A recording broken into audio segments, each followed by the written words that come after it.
Yo, what is up, everybody? We are back in the building. Please give me a 1 to let me know that you could hear me okay. Give me a 1 to let me know that the audio is good. I don't want you guys to miss a minute of this. Please like the stream as you come in. Also, subscribe if you aren't subscribed already. And grab your popcorn, leave a super chat or a Cash App. Cash App is pinned to the top of the comments. Almighty suspect. But today, this guy, because we're going south of the border, people.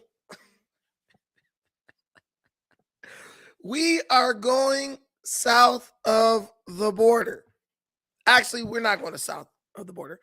We're going to a little tiny town in the Inland Empire called San Bernardino, because that is where the almighty Chulita, as I like to call him now, ran to go cry to the hater world highness. And if you're Mexican, you know what that means. Hey, and before you guys cry racism, my Mexican homies is the ones that told me to call y'all that. They said call them the hater world highness. So if you got a problem with that, go take it up with them, because I didn't even know what that meant 30 minutes ago. Shit. But yeah, so the almighty Chulita went to the hater world highness to go cry and lie about me. Like, who goes on a tour to lie? That's my question. Who goes on, who literally gets on the internet and just says, I'm going to wake up and tell a lie. I'm going to go and Ideos meals. We Mexican today. We bring in the black and brown coalition together, because we going to be Mexican today. You know what I'm saying? So y'all can feel, because I know hater world people going to come here. I want y'all to feel at home. So we doing all the cultural appropriation. Because I'm listen. You know when Viral Way went to Hater World about the hip hop shit, I actually agree with Hater World on that. That's why I didn't go. There was no need for me to go, because I believe that hip hop is not something that is, one race or group of peoples to own and say, you're not an original in this. I believe everyone in America, to an extent, has made a contribution to hip hop. I believe that Hispanic rappers, they're rappers and they have a fan base, and we should respect their music. I actually like Lefty Gunplay's music. I mean, of course, he's an up-and-coming rapper, so he has things he needs to work on. But I listened to his whole album. I didn't skip anything, because I really want to get to know this dude and see what he was about as a rapper. One thing I love about Lefty Gunplay, despite the drug use, is he gives it up for the originals. You could tell that guy has a deep bag when it comes to his inspiration and the people who he looks at as the pioneers of the game. I mean, bro was like paying homage to like Juvenile and Southern hip hop rap, East Coast rap, old school West Coast. So I was like, no, bro he's a real MC. I mean, if you just going like historical shit, he know way more about hip hop than I do. And I'm black. So I respect that about bro. And you can hear that inspiration in his music. And I did like that. I did appreciate that. But if they say that the black and the brown gotta come together. And one of the things that is necessary when you're coming together is y'all gotta be able to catch these Y'all got to be able to catch these podcasting hands. Like, y'all came and said shit about me, so now when I flame y'all ass up, y'all can't be, oh, he's racist and all that shit. Like, y'all spoke on me first. Y'all spoke on me first. But yeah, so Hater World Hyenas and Almighty Chulita got together, and basically they basically were like a shoulder to cry on for this dude. He needed somewhere where he could go lie about the situation where he knew he would get no pushback. And in these YouTube streets, these California podcaster streets, apparently Hater World is the place to go do that. Because the issue I have with Hater World, they gave zero pushback to the obvious lies that this dude was telling. They never once said, bro, you need to be accountable. Bro, like, you really need to own up to what happened. And they didn't say the most important thing. And the most important thing was, yo, bro, it doesn't matter how mad you get as a podcaster, a rapper, a video streamer, a banging reject. Bro, you never bring a knife to work. And you never spit on somebody. And then when they jump up to get funky with you, pull out a knife and say, oh, hey, look, what you gonna do? But you brandishing a weapon. Like, where does that happen at? In what reality don't you call that out as a man? Race shit aside. In what reality do you neglect to call that shit out? Because I bet you if bro would have jumped up with a knife at Hater World, they would have probably whooped his ass or shot him. And they wouldn't have been trying to hear no, well, y'all shouldn't have set me up. It's y'all fault because y'all knew I couldn't handle it. Like, bro, you had every right.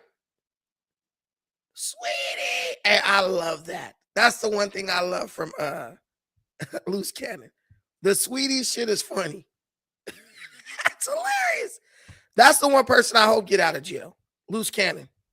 Because I think bro he kind of like slow, so bro. Nah, hey, I think Loose Cannon played everybody perfectly, like masterfully. He's the degenerate that I secretly root for. You know, when I lay my head on the pillow at night to go to sleep, I throw up a small prayer for Loose Cannon because bro is the comedic value that bro brings to this situation. It's unmatched. I'm not gonna lie, sweetie. Yeah, when they said bro had the George Jefferson. Hey, bro missed his calling for real.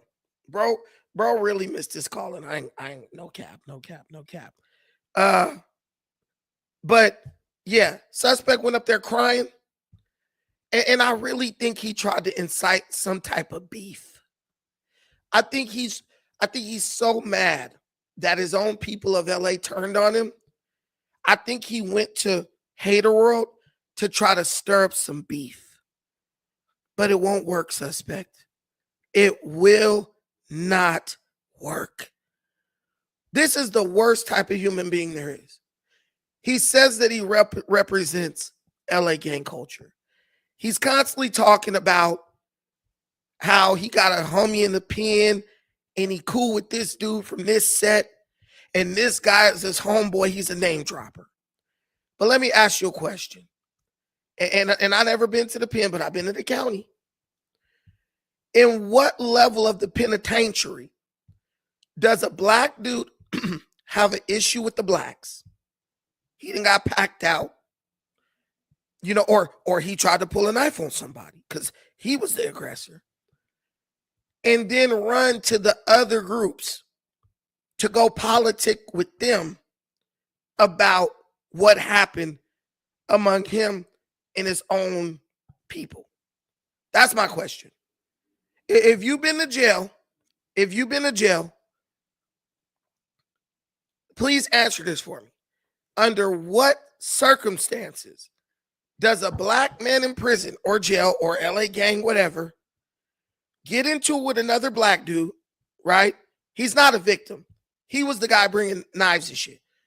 Then run to the other races section to go politic with them and make up lies about another black man. That's my question. Y'all the gangsters. I don't lead with that bullshit. Y'all the gangsters. So the gangsters need to explain to me how that happened. Because he said he represents LA gang culture. Now, I thought he got whooped out by his best friends in an alley somewhere in West LA. But he says he represents the gang culture and gang members. Sit there and let him say that. Please tell me, what part of gang culture do you get to get into with your own, then run to the other side and politic with them, bashing and shit talking your own that you got into it with? No, yeah, I would love for a Hispanic person to come up here. I would love for a Southsider to come up here. You can get the link. Please tell me what would happen to a Mexican person who did the shit that Almighty is doing right now, based on the rules of LA gang culture, which he claims to represent. That's my situation. Yeah, all donations and proceeds will be given to Almighty to go to Turkey and get his hairline replenished. Because, boy, he needs it. If there's one person who needs it, it's him. Somebody said he will be a pincushion. Right. But this is what we do. This is what the guy who's telling you that he's the realest chose to do. He won't see. Listen, remember this. He had the opportunity to sit down in peace with me and discuss this and hash this shit out. He blows that. He melts down and erupts. Then runs to the Inland Empire to talk shit on me with two Hispanic dudes that I don't even know. They never met me. We never talked. None of that. But I'm going to go over here to talk shit on him to them. And they're wrong for even, like, ask the questions, get the answers, but they was chiming in on the shit. That's why they getting cut. Well, that's what they are. They're our girlfriends. You Googled that, Ja. But anyway, let me play this because it's real pathetic and zesty. With that dude. Somebody's put you on calendar knowing that you don't fuck with that fool, though. So I think it was everybody. I think it's because they like that shit. It's like they like the chaos, but they don't want it to be too much. Yeah. They like it to be problems, but they don't want it to be too much. You know what I'm saying? And it's like, nigga, you can't control chaos. That don't exist. No facts. That don't exist. Chaos is chaos, bro. All right, so first lie detected. He said everybody set him up. Suspect, Lush, your boyfriend, set that up. It wasn't Flacco. It wasn't Remo. It wasn't Adam. It was none of these people. Lush had the idea. Viral Way had the idea. Lush took the idea, ran with it, and he set that up. So to say everybody set you up, that's a lie. No one set you up. Your best friend told you to come on, and he wanted to engineer this big makeup session. He asked me. I was down. I was down to hug with you and make it up. I was down. No one brought chaos to that situation, Almighty, but you. And Hefe was sitting there, calm as hell. Munchie B was sitting there, calm as hell. The real gangsters in the room were calm as hell. The only person who chose to behave in a chaotic manner was you. So what do you mean chaos? You literally brought all the negativity into that space. And when we all tried to intervene and put you back on the right path so we could get a nice pod and get our 8,000 subscribers or views and get our 100,000 views on that stream and get paid, you blew it. You threw it all away because you're insecure. And what we know about insecure people is that they are perpetuators of chaos. So he's blaming everyone. He's blaming all the calm people for him crashing out. The worst I did was throw out some jokes, but that was only after you started making jokes. Now, you might not have liked the mean-spirited nature of my jokes, but they were jokes nonetheless. But I was always told, if you don't start nothing, there won't be nothing. I was always told, if you can't stand the heat, stay the hell out of the kitchen. You brought the chaos. And you admitted on your live stream that you could have simply made a decision not to come. But then you also admitted that you are so ruled by what the audience thinks of you that you allowed your fear of being judged by them you allowed that to drive you to go up into a room where you felt you knew you could not maintain your composure. But the funny thing is, when we were in the lobby, you were fine. We waited for 45 minutes in the lobby of No Jumper. He didn't do anything then. I walked in, he sat over there and talked about being a drug addict. It was all orchestrated. Bro, you premeditated this shit. There was nothing chaotic about it. You were a damn terrorist in that room. You came in unarmed, got up, went outside, armed yourself, then came back in and tried to create a situation where you have the justification to stab someone. No one created chaos. You created that. And they just sitting up there eating it up. Yeah, fool. Like, dude, they didn't ask. Okay, bro. Like, but he wasn't the one aggressing. You were. So you can't say they created chaos and set you up when you were the one who basically sparked shit off. Zero accountability, bro. Zero accountability. It just is what it is. And I didn't even know to the day of. They said they had me in a group chat, text my old number. I get it. But Flacco said something real smart. He said, so that they got into it on the previous podcast. Y'all sent the group chat text, but he didn't reply.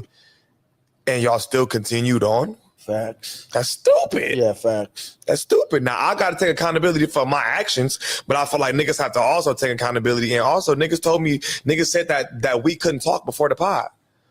So how would you notify them if your number didn't work? No, he hit me on Instagram and I seen the flyer. Okay. Yeah. Okay, so another lie. I didn't know anything about this. They set me up. Sus, No Jumper is your job. If you change your number and you don't notify your job that your number is changed and they're calling you, telling you they need you to come into work, is it their fault that you didn't notify them that your number had changed? Or is it your fault?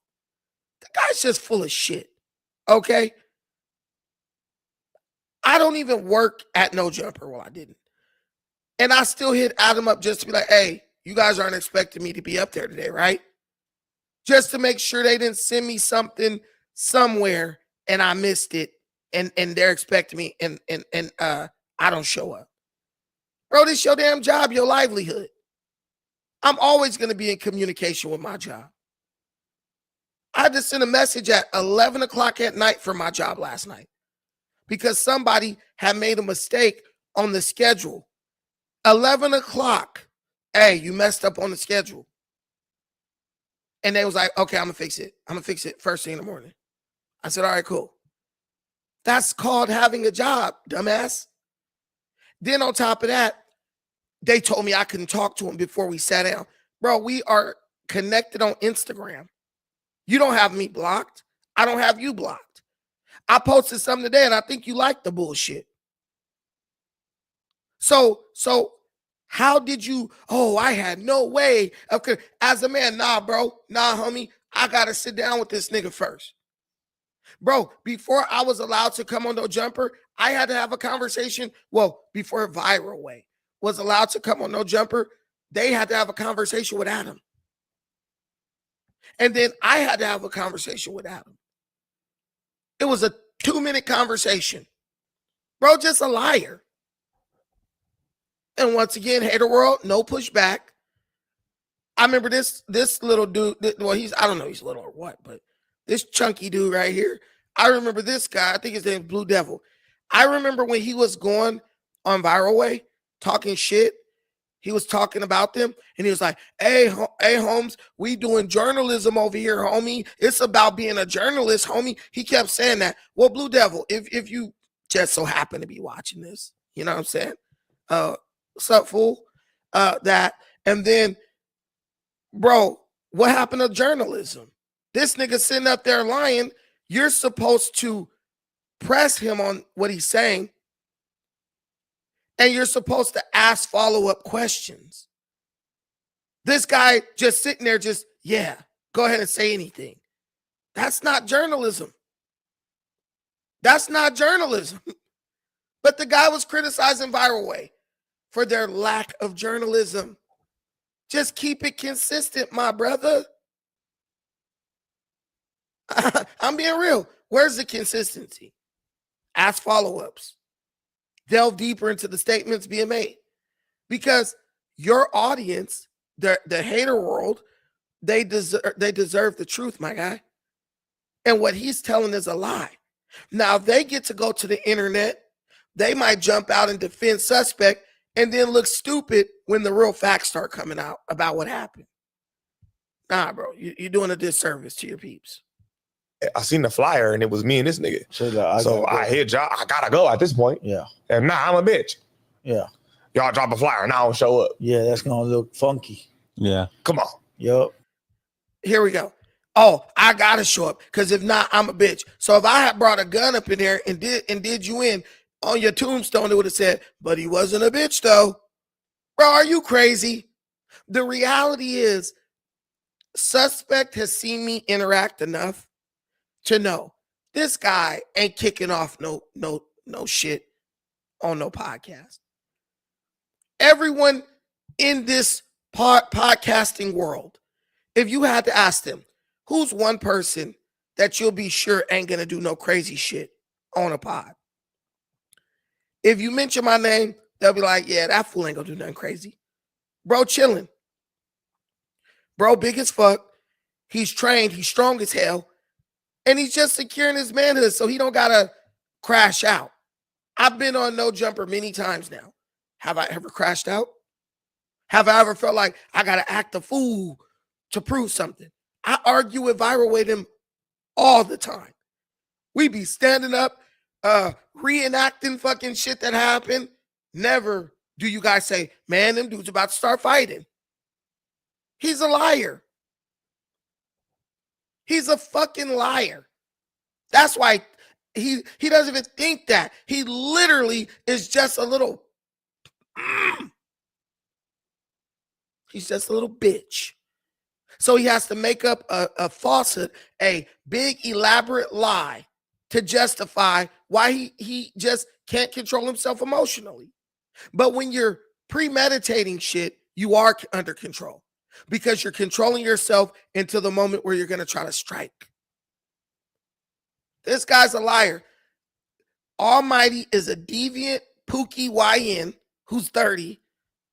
A YN with a receding hairline is crazy. He doesn't represent LA gang or hip hop culture. He represents YN culture. That's what he represents.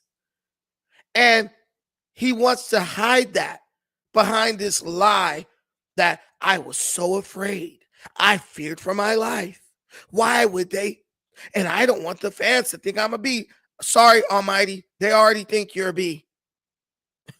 Whether you like it or not, they already think you're a B. That's never going to change. When I was rolling through the streets of Los Angeles after leaving No Jumper yesterday, a dude rolled up to me in the car and was like, Almighty is a bitch.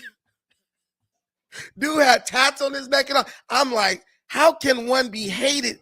How can one be so hated in their own city?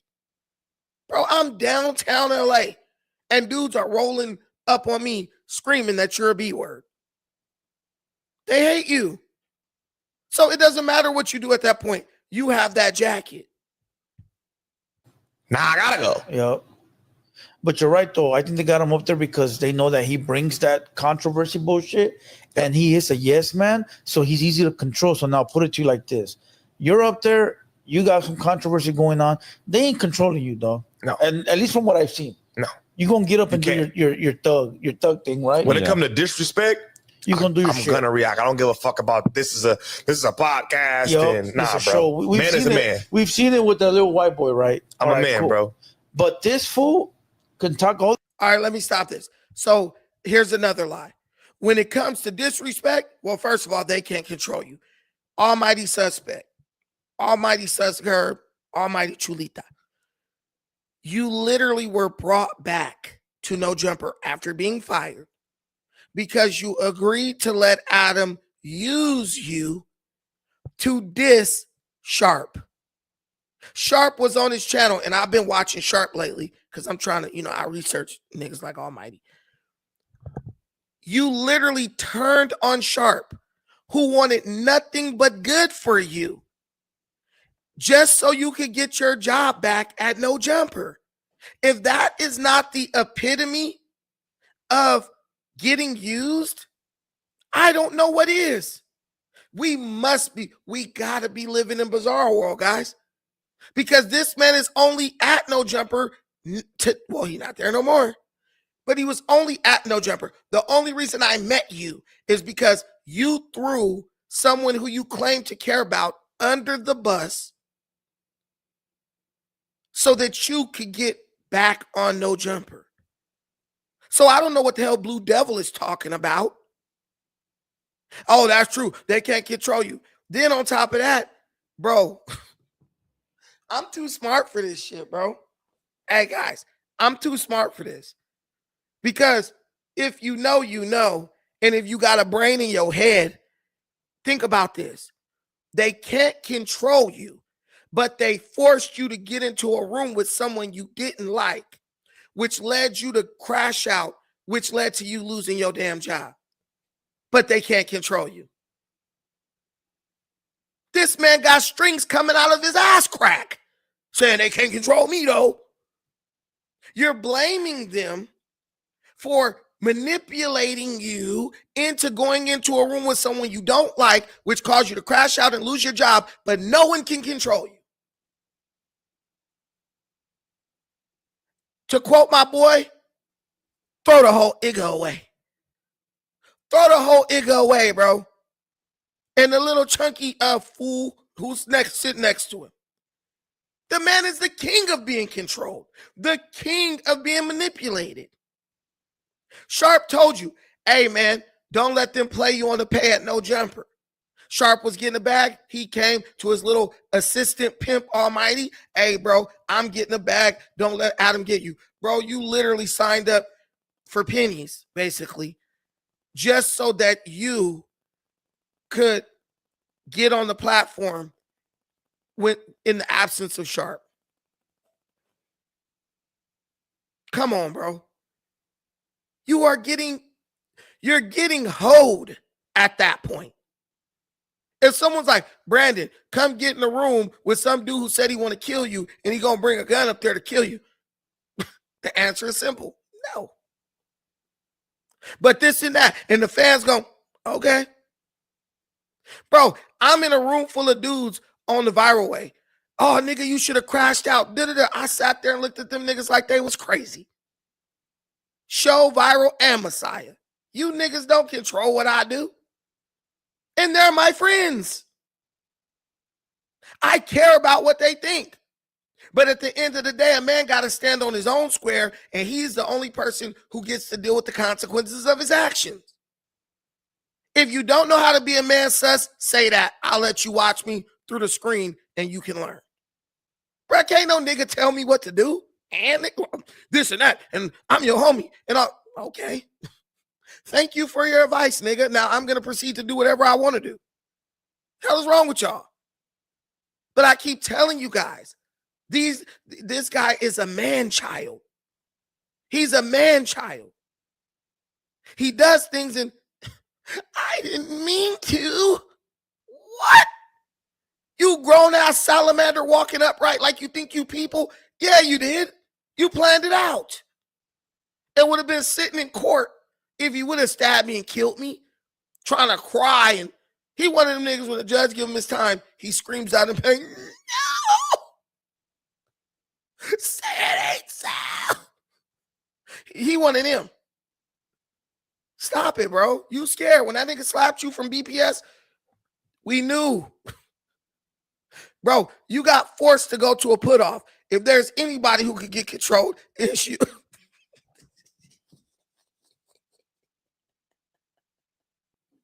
Sorry. Sorry, bro. Sorry. But God, you can't control me.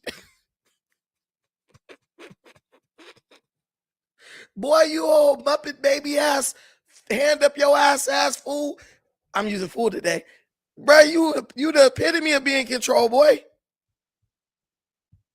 All this shit, Brandon, right? He can stir it up and then, yes, sir, I'll stop fighting. He seems to me like that kind of motherfucker. Like, okay, sir, I won't fight. Okay, sir, I won't do nothing. You know what I mean? So I think that's why they want him up there, because he's perfect for that. Yeah. You know, at least from the I outside. call him a looking in. puppet. He like a puppet. He like a big little fat puppet. Oh, they say here. That's the thing they found it. A big fat puppet, bro. You see anybody back there? Let me check real quick. Hold on. I think I have seen some noise in the back. See a car? Yeah. This dude calls me gay. Boy walking around with his booty cheeks out.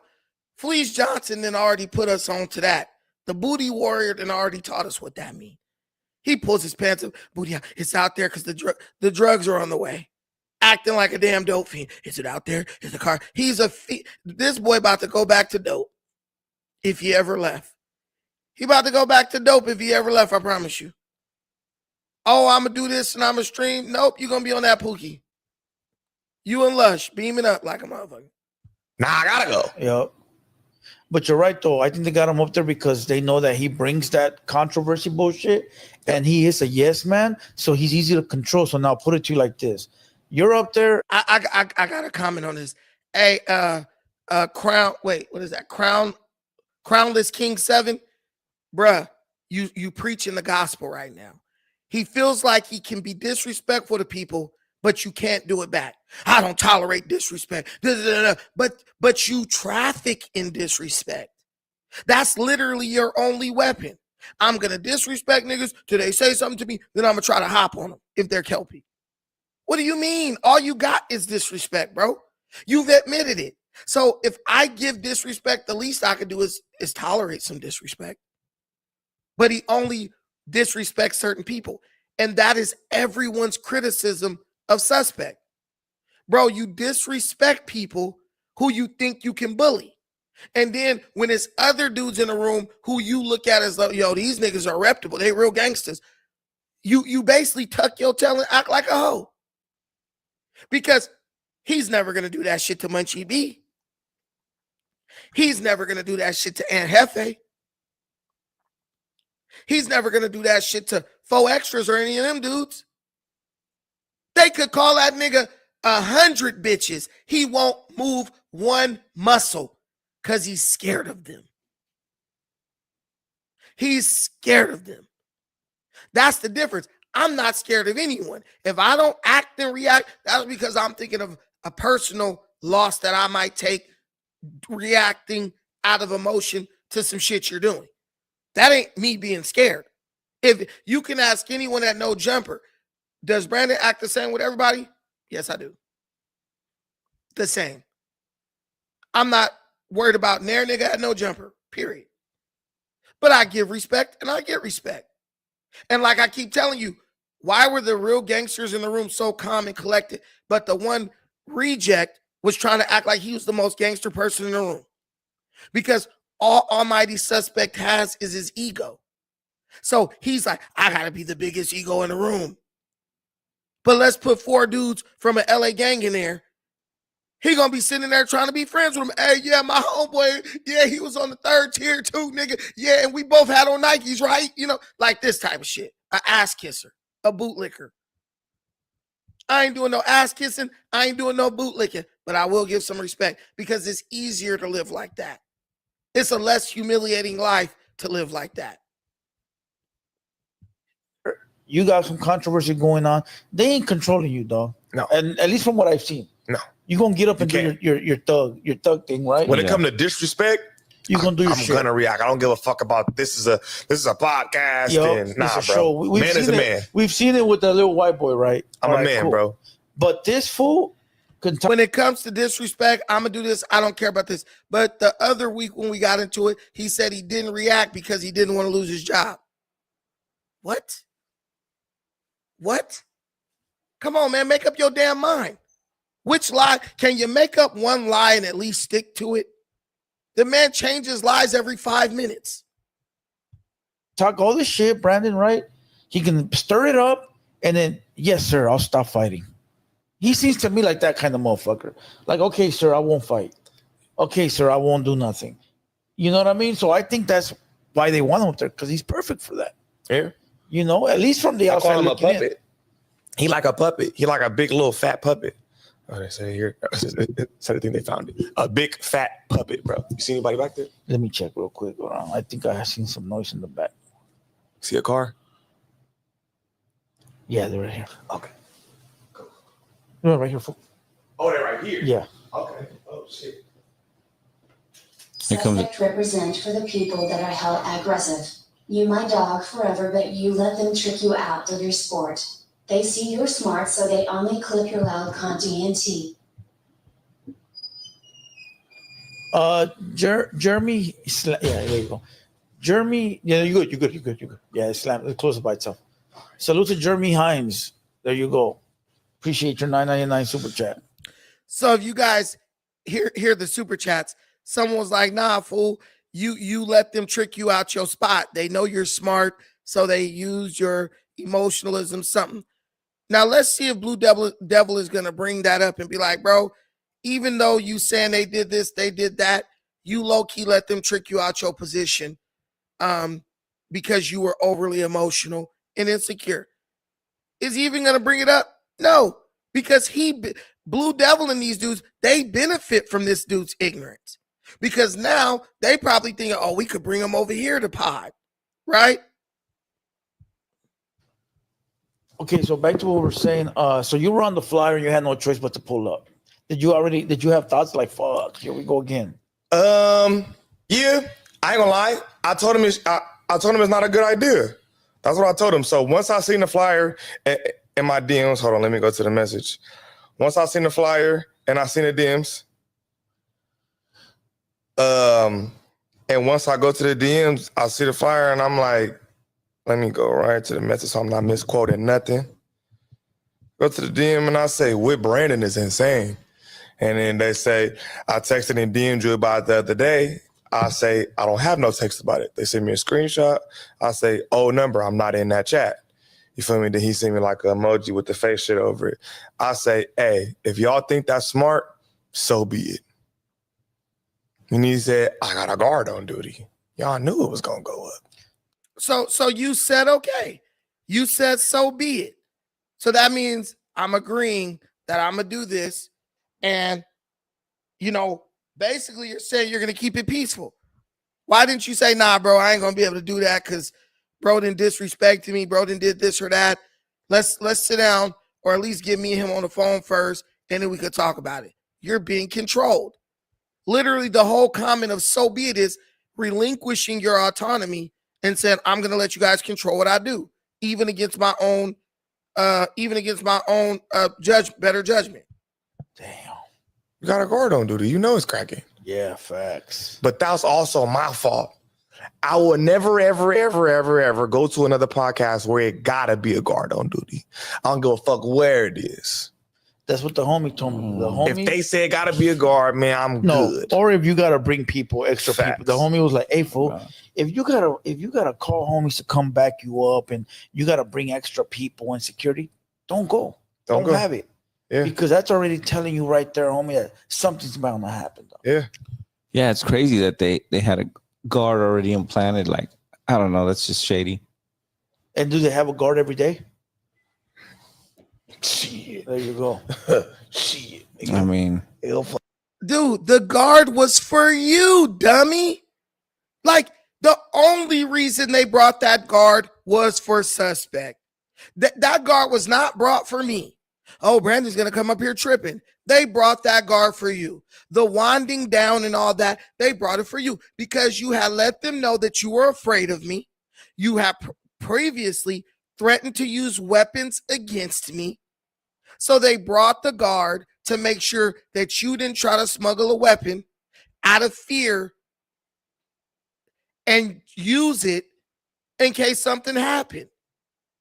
I wasn't the one jumping up, let's go outside and fight and all that shit.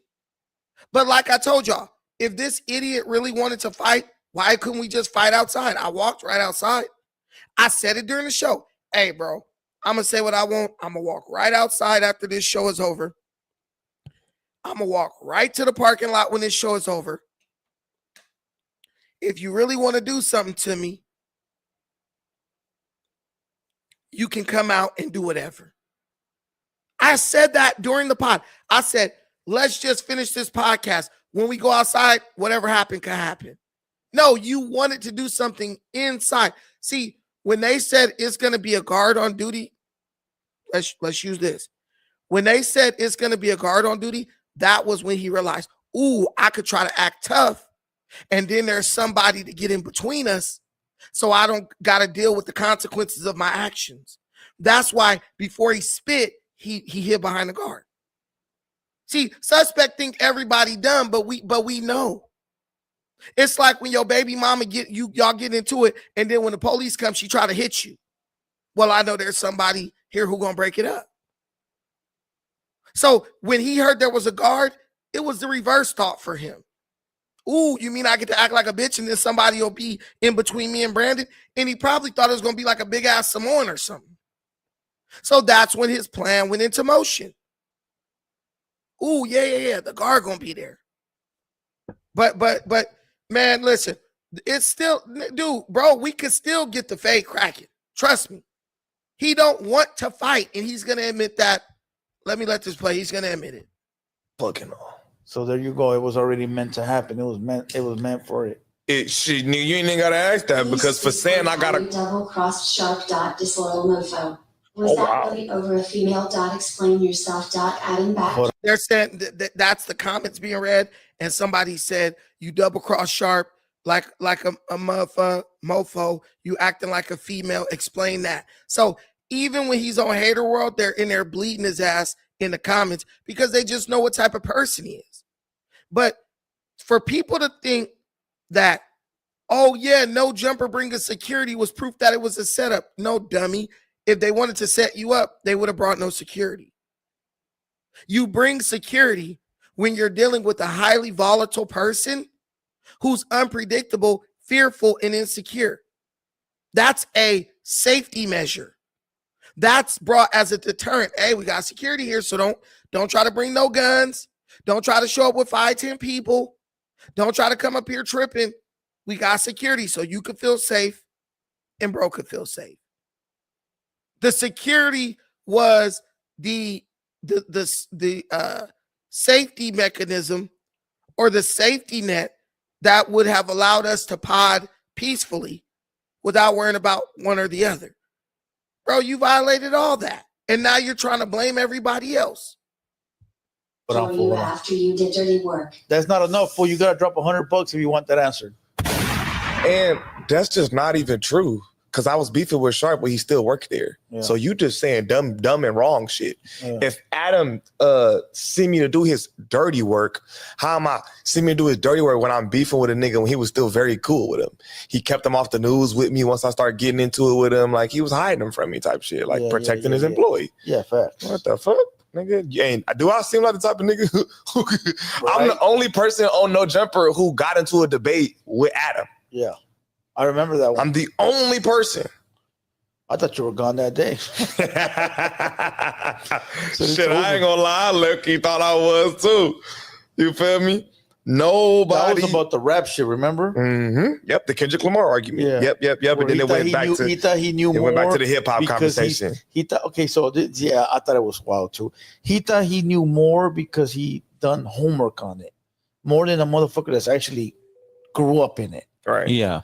Like he said that because he's a scholar or a journalist, so he must know more. Nah, dog, you know what you you know a lot. Yeah, and you might know more than the study. average dummy who rap. Yeah, because a lot of dumb niggas who participate don't know the history. But I'm not one of those people. I'm from it. I was born in this shit, nigga. It's me. I want to see if that's of the knife Suze wasn't long big dude we are dude built like Strino. What the fuck did that say? I don't know what that said.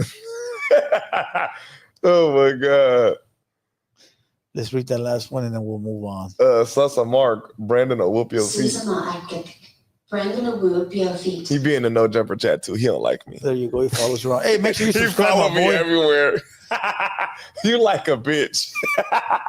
Yeah. The fake laugh is so disingenuous. That's his laugh of insecurity, right? And here's the thing. Adam was hiding him from me. He was this, he was that. Sus, I already know. They already told me.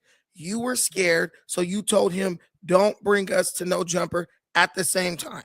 So we both missed out on money because we couldn't pod together because you were afraid that I was going to beat you up. And here's the thing. When you brought the knife, right, which I wasn't going to beat this guy up. When you brought the knife, that was the nail in the coffin that made it very clear that you were scared. That's all I'm saying. That made it very clear that you were scared. I don't understand why you have to try to act like someone. Listen, no one on earth, especially in Los Angeles, is afraid of Almighty Suspect. Nobody.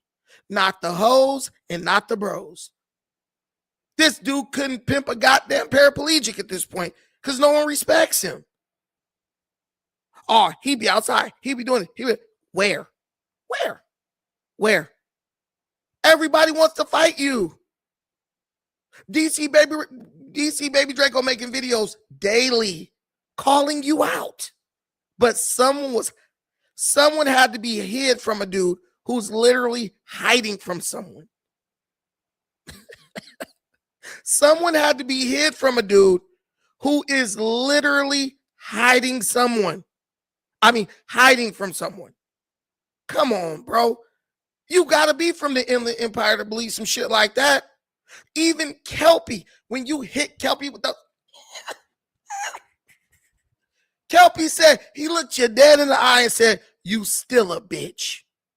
Then walked out the building unscathed. Am I wrong? Put a 1 in the chat if you remember when Kelpie said, and you still a B. Come on, sus. Your whole story is fiction. No one's scared of you. No one's even worried about you. Bro, I stood up. I came towards you. You could have started throwing punches like, fuck it. The time to fight was with the security there because you knew you was going to break it up. You were scared with security. You were scared with security. Like, it don't get no more scary than that. You're scared where there's a dude who for sure his job is to break it up. It's people who fight when there's other people around that they don't know are going to break it up for sure. You got security there and you're still scared. You still pulling out weapons. Bro, I'd have been trying to swing across security. Let me get a 1 hit on him. It's absolutely diabolical. Everywhere you see me go, you jump over there, follow, and comment. That's cute, brother. I appreciate it. So then you pull up to the No Jumper Studios and he's there, dog. What's the first fucking shit that went through your head? I was there first. When I get there, he ends up pulling up, and then another thing, the nigga lied and said I came with people. I'm like, what? When the fuck do I go anywhere with anybody, gang? Yeah. That's cap. No. You know what? I was wrong about that. And let me clarify that. I did say he came with people. Actually, the two dudes I thought he came with, they were there with young Aunt Hefe, right? Because when I walked out into the lobby, I was like, hey, bro, come out here, because I was waiting out there. And I was like, oh, maybe I'm going to fight these dudes too, which is fine. And but they were not acting like they were like angry or nothing. They actually was just like, bro, always act like that. I guess one of the dudes knows him. Because he was like, bro, been like that since we was little kids, bro, insecure as hell. So I was like, oh, they must be with him since they know him. And then I was just like, oh, okay, cool. But he didn't come with nobody. He just came with that shank. He came with that poker, that blower. I don't go nowhere with nobody, bro. I was there by myself. Now, I knew some people who was there. One of the niggas, young Aunt Hefe, he was Selly's with my cousin in the feds. You feel me? So I know him, and I didn't even know that until that day. I know him, and he was with some other dudes that I knew. You feel me? So I didn't call nobody to come with me. I didn't do no weird shit like that. So of course, Wack is pleading with him for him to get a second chance. Wack is an agent of chaos. Yeah, bring this total liability back up here. A dude ready to try to stab people. Yeah, I mean, he's the same guy who told Rockstar he should have shot up the Marathon Burger. He should have, wait, let me get it right. He should have Swiss cheese the place. Like, by this time, if you're still wondering why Wack does what he does, you just behind on the times. Because I only knew of Wack for about 3 days and I saw what he was. It's a lame ass rap. I see him, boom. Another thing, I don't know in what tone, but I was told not to talk to him before the podcast started. Not to talk to Brandon. Yeah. I was told not to talk to him before so the podcast. All be organic. That's why. Oh, wait, the guy who can't be controlled was told not to do something and he listened? Wow. Okay. Thought he couldn't be controlled, but then he was told not to talk to me and he listened. Bro, listen, I'm going to be real. You could have hit me up privately on Instagram and been like, hey, bro, I'm just hitting you up just to make sure everything is cool. We ain't gonna have no problems up there, all that. And I'm like, nah, we good. I would have simply said, nah, we good. And stuck to my word. This man is just a liar. He's just a liar. Oh, I literally have you on Instagram and you're not blocked. I literally have you on Instagram and you're not blocked. And I'm clearly not blocked on your Instagram. I couldn't hit him up at all. This and that. On the last live stream, I pulled up his Instagram messenger. The guy's just, I don't know how you respect your fans when you're constantly lying to them. That way you wouldn't team up and be like, hey, let's not. So could I be on camera? Whatever happens, so could I be on camera? Nigga said it's really no point of the pod if y'all talk before camera. Wow. Look, that shit's weird, dog. Basically. Yeah, shit. But look, one thing I can say is, bro, I'm not mad at No Jumper. I'm not mad at none of them. But remember, who is saying this? Who is saying this? This is Lush saying this shit. Oh, you can't talk to him. It's no point in doing it if y'all talk prior. All that. That's Lush, his homie saying that. But he gonna blame all of us for setting him up. But that's his homeboy who was saying that. Come on now. Look, I believe Lush got this dude set. Lush set this dude up. Lush set this dude up. Maybe he knew bro was gonna crash out. When Lush could have got him like, hey, y'all, we not doing this. Stop that shit. If you can't sit here peacefully, just leave. Lush just sat there and watched bro just get more turned up. Bro, your homie being in the room, that's the person who's supposed to step in and say, hey, bro, calm the fuck down. He didn't say none of that. Because in my opinion, bro is still mad about you knocking him out. And he knew he could put a battery in your back, set you up, and watch you burn yourself down. I don't trust nobody who act like who gets humiliated and then act like they not tripping. Nah, bro. All men have an ego. You better go watch Othello. About nobody up there because I don't expect nothing different. Yeah. I always said, these niggas not my friends. I want y'all to pay attention to this part because he's gonna say, "Oh, these dudes at that was suspect growling. Y'all tripping? That was him with that. That was suspect. That security was not growling." I want you guys to listen to this part where he says how all these guys at No Jumper aren't his friends. Then he's gonna turn around and say they all are his friends, but he's also gonna say Lush ain't really his friend like that. And when you hear that, I want you to understand that this is exactly why Lush set this dude up to get fired. Said that when I went. Always text you. Dog. I always said that. When I went on back on Fig, I don't know if y'all watched that. When I went on back on Fig, I was like, these niggas not my friends. I'm like, I fuck with them. Like, don't get it fucked up as saying like, I don't fuck with them and then I'm just up here for a check. No, I fuck with them. Maybe that's but these aren't my friends. But maybe that was your downfall right there. You know? Think about it, right? Hey, it's what it is. You know Adam really don't fuck with T-Raw and all them fools over there. I asked him. He said, go ahead. I didn't do that without him knowing.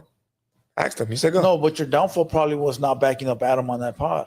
I did not back him up. I just didn't. These niggas just not my, like, you know what I'm saying? They just not. And I explain why. Because I take friends serious. Yeah. Like, you can be an associate. You could be no friend, me, nigga. I call you in my time of need.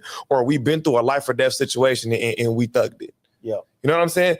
That make you my friend. If I can call you in my time. Family.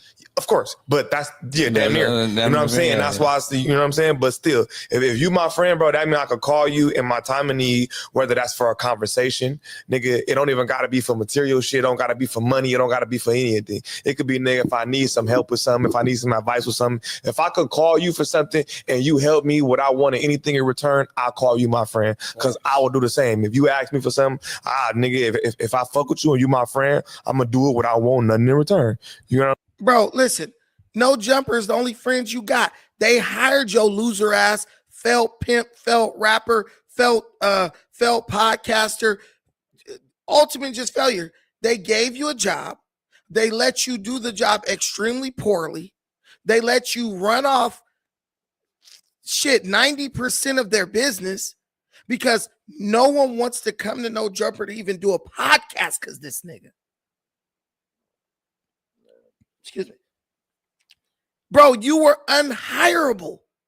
You were unhireable. And Adam gave you a job and retained you.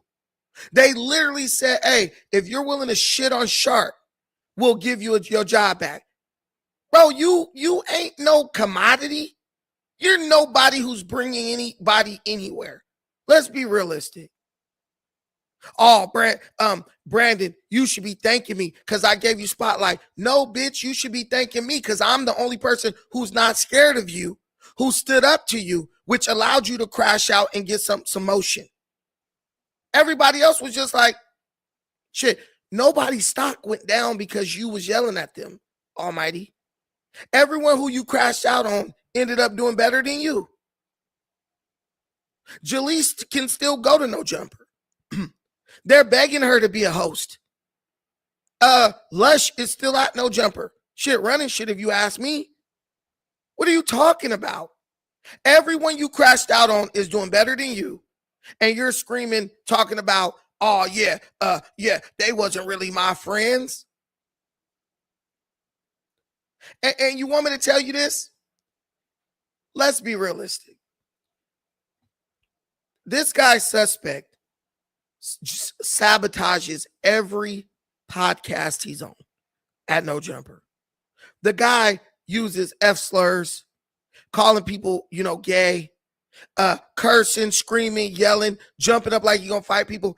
That's not good for business. Please tell me another podcast in the universe where that happens on a consistent basis. Because the podcasts get the money from the ad revenue. And the people who buy the ads, the companies, they don't want their brands associated with that type of stupidity. So please tell me, if No Jumper was your friend, If No Jumper was your friend, I mean, if they weren't your friends, well, who was your friends? Because they basically let you sabotage their podcast every day for damn near 3 years and still kept paying you. Oh man, and they were giving you a check, but can I be real? And it's gonna come up on here. Somebody gonna ask bro about the pad No Jumper. He's out of his mouth gonna say, well, during the Dijon months, the time Dijon was there, during the time 80 them was there, man, the checks was good. But like when those dudes left, the checks was not that good, right? Sus, the fact that your checks got smaller when all the talented people left, that should be an indicator to you that you aren't that talented, dumbass. Because if you were the cream of the crop in the draw, your check should have kept going. Soon as Brick Baby leaves, the views go down. Because no one cares about what you think. Everyone hates you.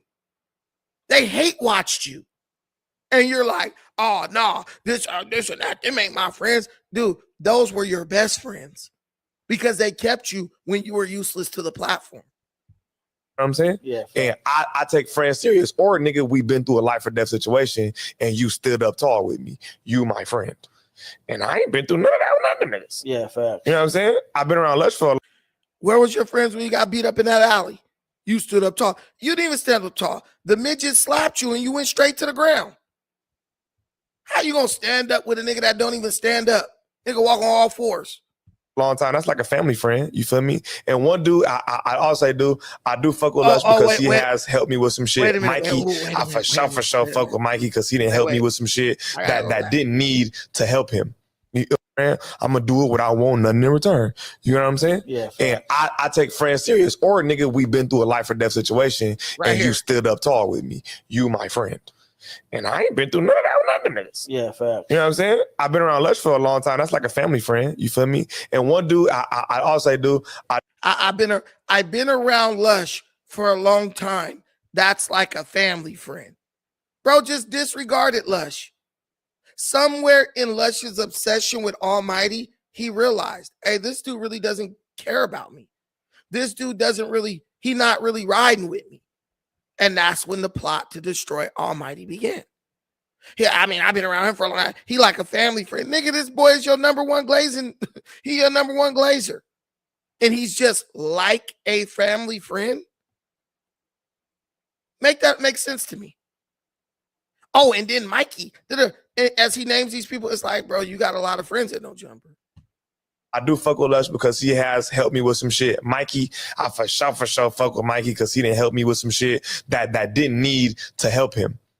Or that didn't help him. And when it comes to the No Jumper shit, it's like, I'm not really, it don't make me your friend by you having me on here because you benefiting from this because you getting paid. Yeah, facts. You know? Yeah, it's just. So like that doesn't make you my friend. You know what I'm saying? Like I fuck with you, but that doesn't make you my friend. You know what I'm saying?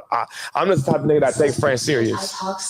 The dude literally said, them niggas ain't my friend, then started naming everybody in the damn building saying they are his friends and he fuck with them.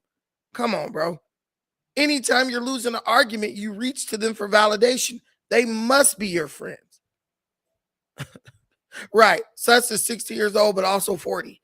Yeah, he's just, and he'll talk about Flacco, main stuttering nigga. You about the niche style Leonard Park from the point of view of a Sagai. What? I don't know.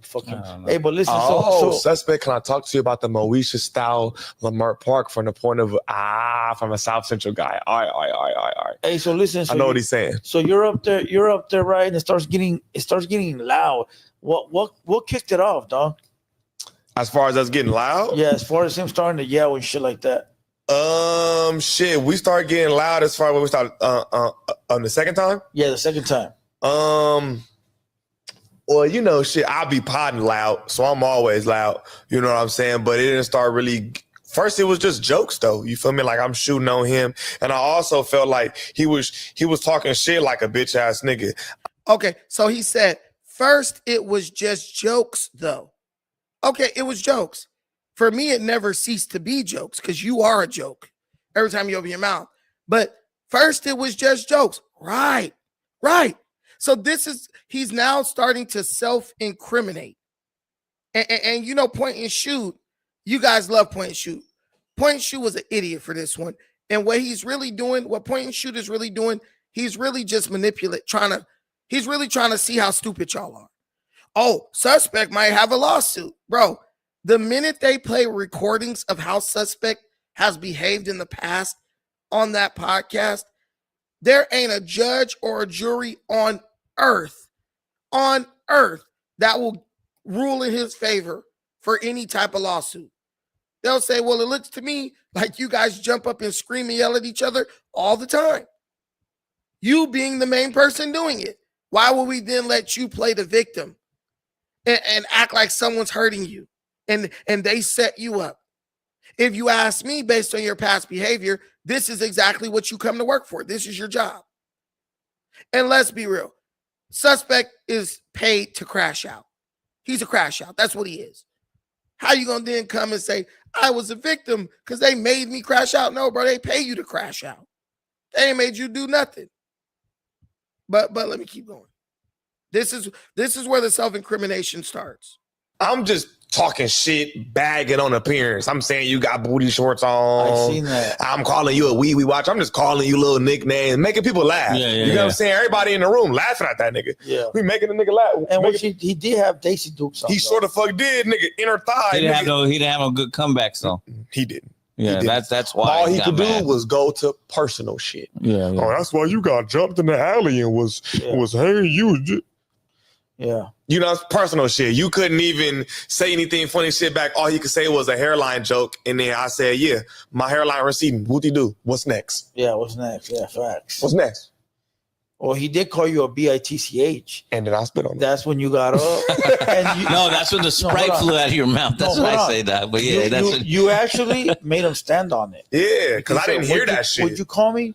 I didn't hear that shit. I said, you never called me no bitch. He had claimed to call me a bitch. He said, I'll call him. I'll do whatever I want. With that gay soft ass voice. I'll do whatever I want. You're not going to do nothing. I'll call him Antoine Dotson. I'll call him a bitch and he's not going to do shit. I wasn't even really paying attention there. And then they registered. And I was like, you ain't never called me no bitch. Yeah. I'm like, when the fuck you call me? You ain't never called me no bitch. And I kept saying it, but he kept talking. I said, you ain't never called me no bitch. He suddenly registered. No, bro, you got up and went and got a knife and then came back. And when you had the knife and I said, bitch, oh, now you want to jump up and act like you want to do something. You didn't even come at me. You stepped behind security. Let's be realistic. You stepped behind security, bro. It finally registered. No, the only thing that registered was like, ooh, before I was unarmed and now I'm armed. Before I was unarmed, now I'm armed. Now I can act tough. Now I can jump up and pretend like I want to fight. Bro should go get on baddies. Because that's exactly the type of person he is. Let me keep acting like I want to fight somebody. You ain't never called Bro is the no jumper version of Taziki. me no bitch. And then he said it. So shit, I'm finna spit on you, nigga. You spit on that fool and then he tried to claim that it didn't land on him. Bullshit. So when I said bitch, you beat up Kelpie. You jumped on Kelpie and beat him up. But when it's me, now I'm going to spit on you. Patooey. Yeah, that'll show him. The more this guy talks, I'm going to stop interrupting this dude. I know this ain't Hater World. What's up? Yo, can you hear me? Yeah, is this Hater World? Yeah, it is, but my camera's not working. I just wanted to let you know that's not me in the chat. That's somebody else, big dog. Okay. I'm a little guy. You was on here with Suspect. He's a little fat, whatever. Hey, listen, I just wanted to let you know that because I know there's a fake page that follows me around and talks a lot of mad shit. So I just wanted to bring that to your awareness. Hey, let me ask you a question. Nah, not right now, big dog. Maybe we can do it later. Maybe we can do it later, big dog. But hey, appreciate you. And just letting you know that's not me in the chat. All right.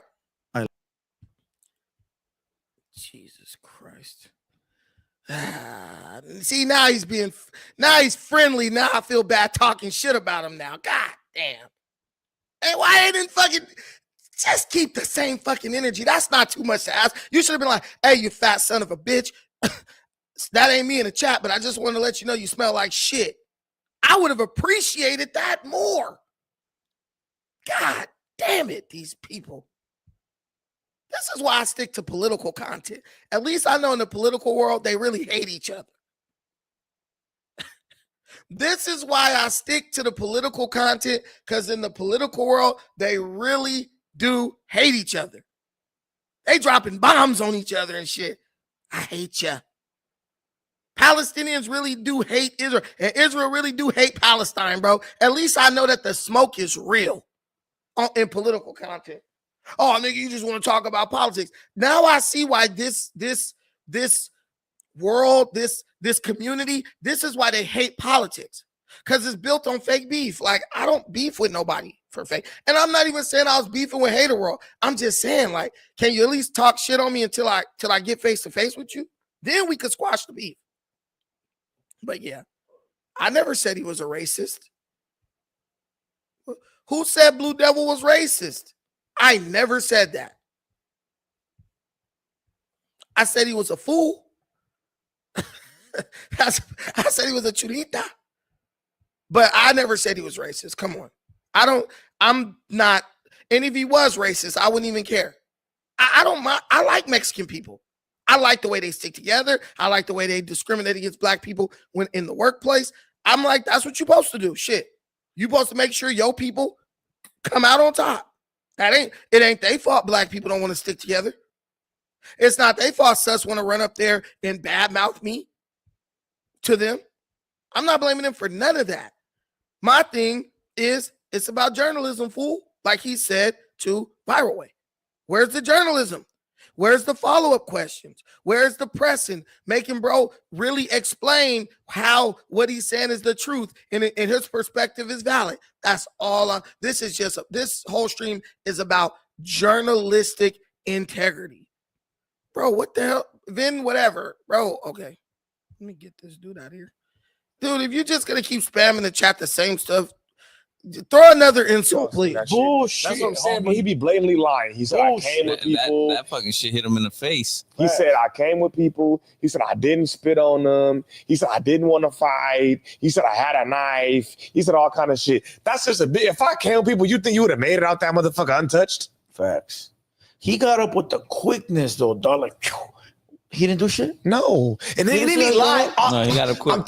Thank God you said that because you fucking jogging my memory. Then the nigga lied and said that was me grunting on the fucking shit. Why the fuck would I be grunting? Nobody grabbed me. The security, you and the security are tussling. Nigga, he's not grabbing me. That fool got up quick. I wish I got that security guard's number. I never tussle with the security. The security slammed Almighty up against the wall, and that was him grunting.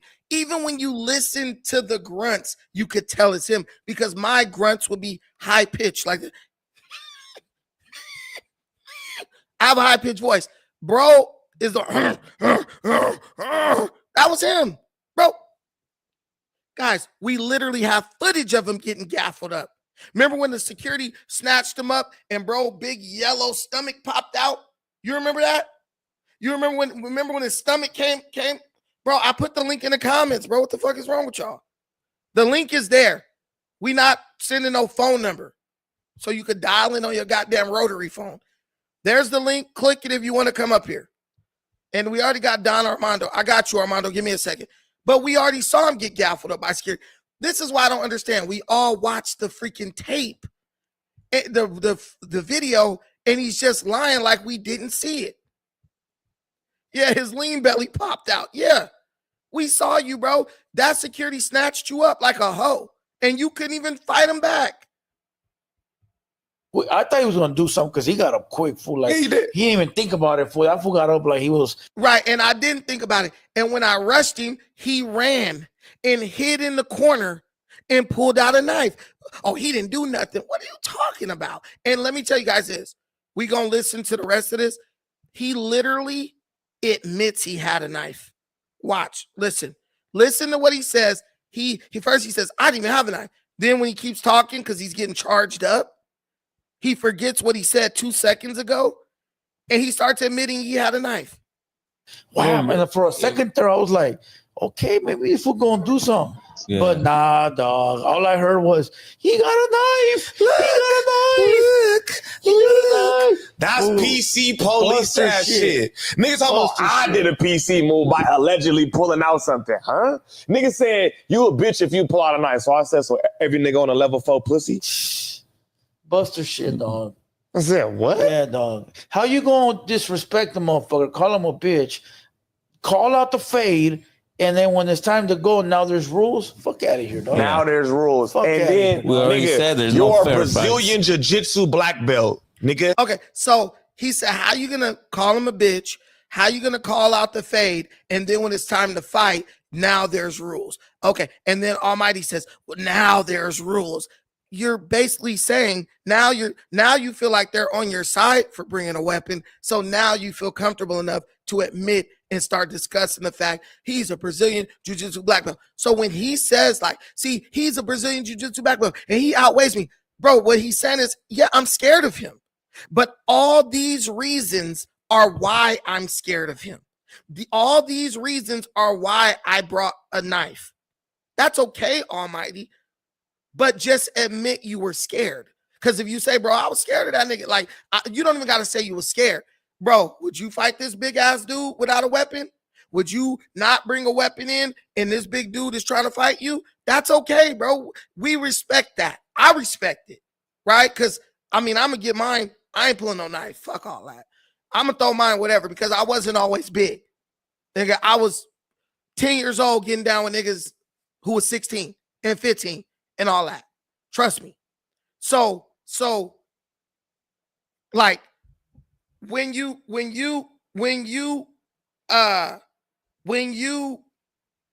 about it and you ain't scared, right?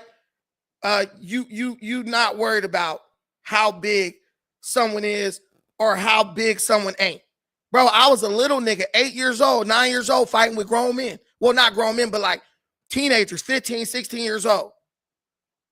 Like, we was getting down.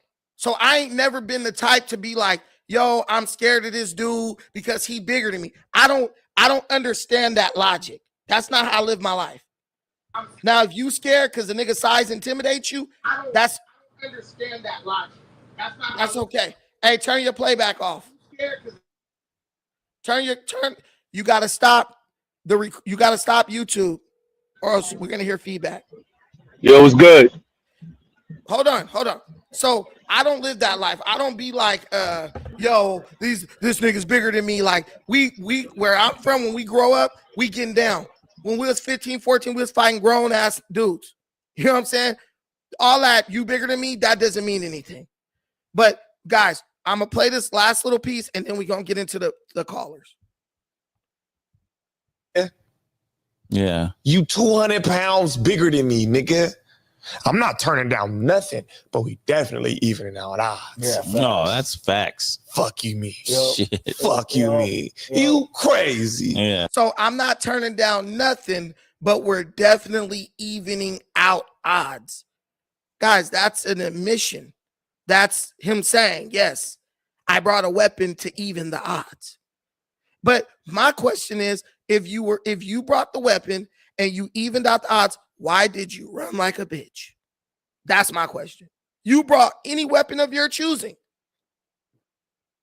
Why did you run like a bitch? That's my only question. I'm definitely going to even the odds.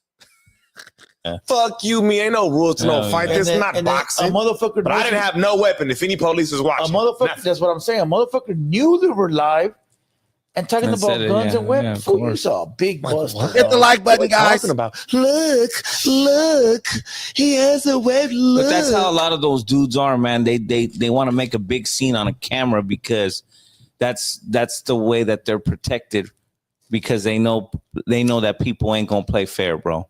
You know what I'm saying? Like they know that they're in a situation where they're in over their head, so they're gonna use the cameras to their advantage because themselves are not willing to do drastic things to get themselves home. Look, and Straight up. look on some real shit. They're not willing to do drastic things to get themselves home. Straight up, fool.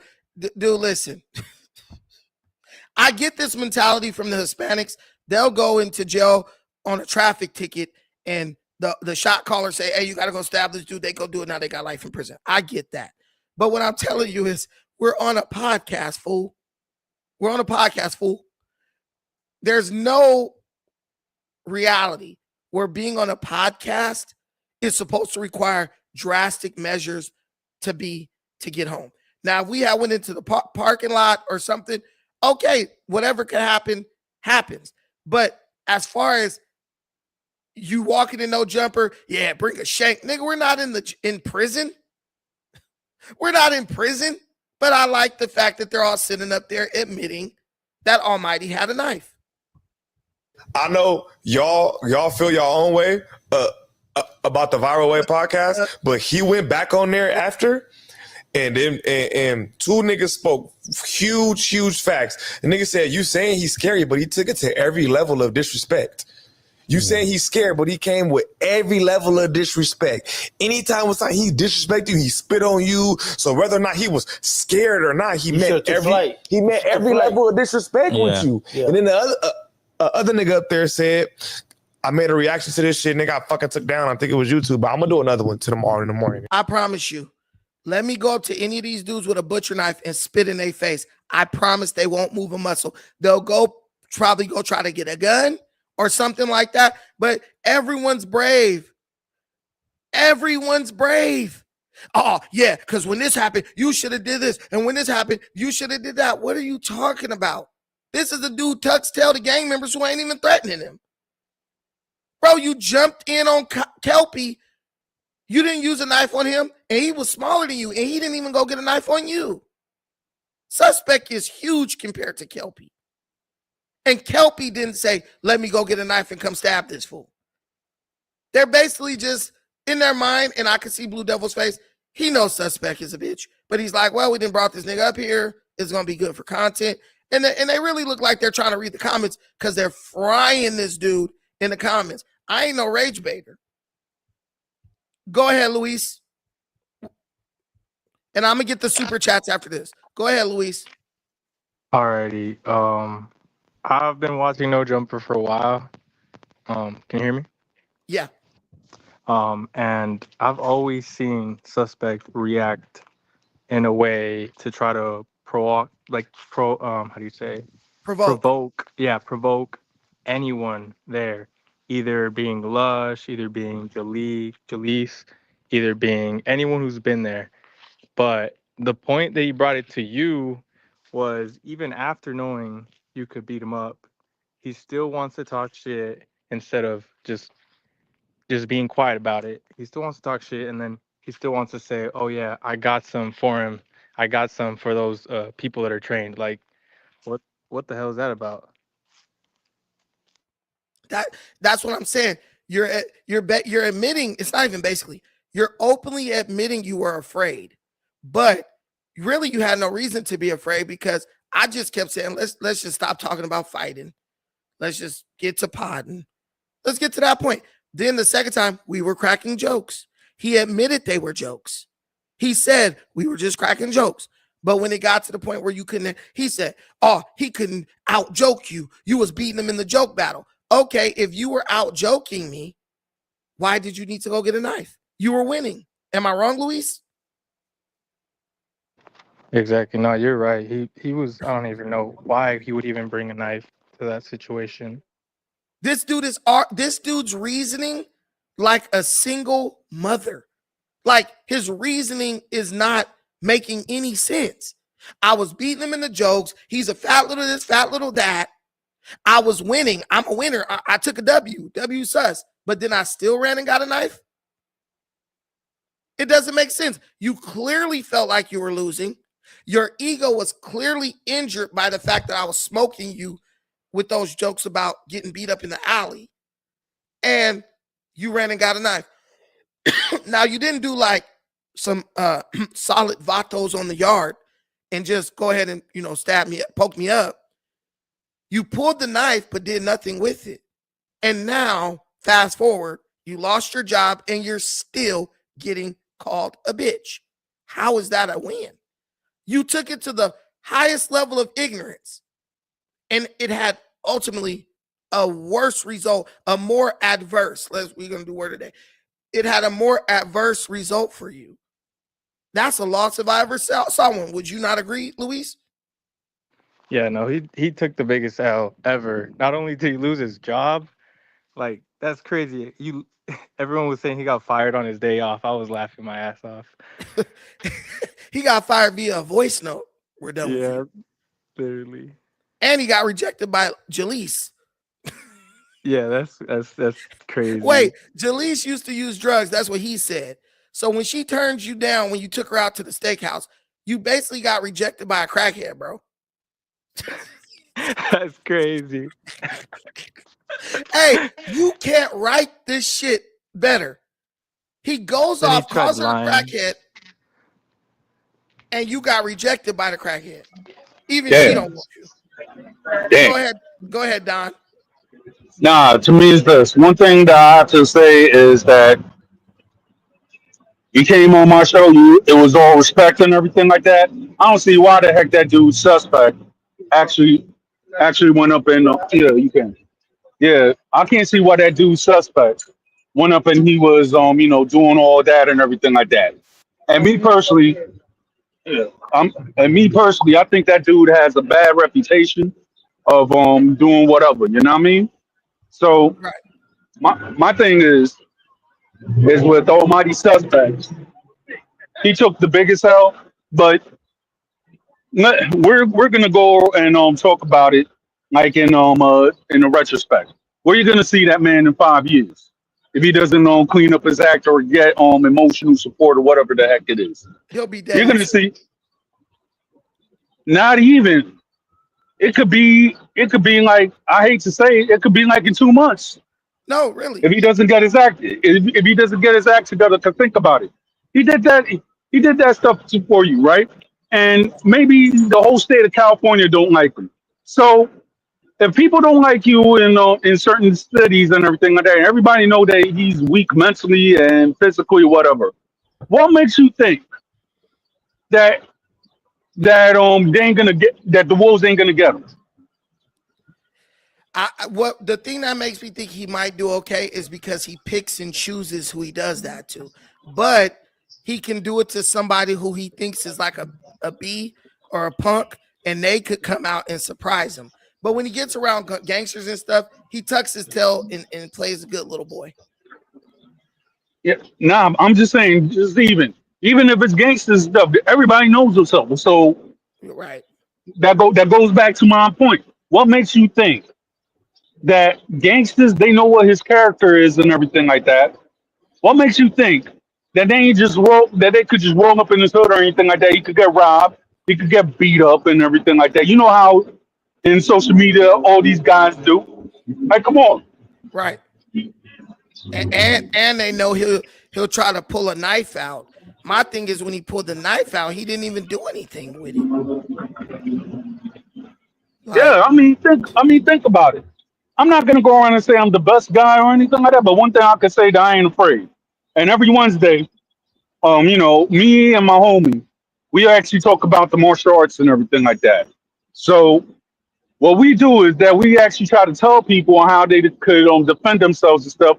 And my co-host, he's actually a third degree black belt in Kyokushin and the Sado system, and he's second degree black belt in the Marine martial arts system.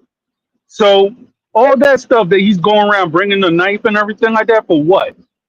That's what I'm saying. If I know that I'm going to war, yeah, I could have that just as the case, but I ain't gonna let everybody know that I got that on. right. No, 100%. And it's just like, bro, if you're brave, like this is what it's about. I'm not a coward. I'm brave. I do. But are you brave enough to just sit down, be a man, and have a civil discussion? Because Exactly. that's the true sign of bravery. You brave enough. You're so brave that you're willing to pull a knife and risk your freedom, but you're not brave enough to stand up against people in your chat. Mm. To me, That, it's this. bro, I don't know.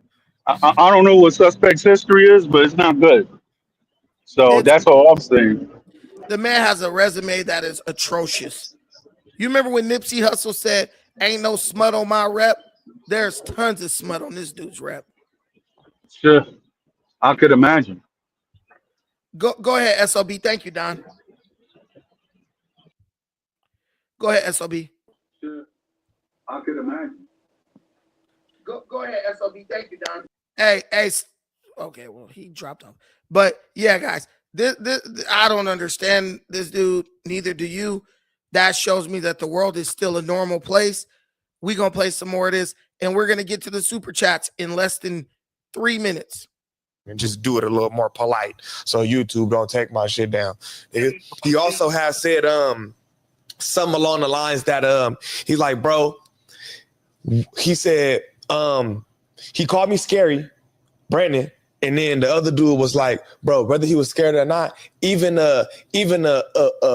somebody who wasn't scared was a little tough would have did the same thing. Then Brandon said, was somebody who was even a little tough would have pulled out a knife, and everybody that motherfucker was like, hell fucking yeah. Yo. The fuck is you talking about? He was like, nigga, this is not Muay Thai, bro. Yo. This is not a boxing ring. He's admitting he pulled out a knife. Now let me just point this out. Let me just point this out. And the link is in the chat in case you want to call up. Let me point this out. He's literally incriminating himself. Put a 1 in the comments if you feel like suspect is incriminating himself. He's self-incriminating. But if the police came to arrest this dude today, he would say, I snitched on him. Guys, I haven't filed no police report. I haven't called the cops on this man. I let it be what it was. Bro, I could have called the police that night and tried to sue no jumper. I'm not trying to do anything to anybody because I'm not that fragile, right? There are people who would have really tried to press charges and get this dude thrown in jail. Bro is literally doing exactly what all them dudes do on No Jumper. He's snitching on himself, but then later on going to try to blame somebody else. Guys, what police report have I filed? What law enforcement agency has been notified? But I see this guy on this podcast trying to gain acceptance, trying to get seeking validation, and he's literally admitting to all this shit on public forum.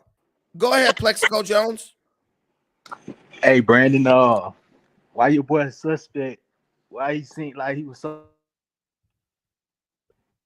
You just faded out, brother.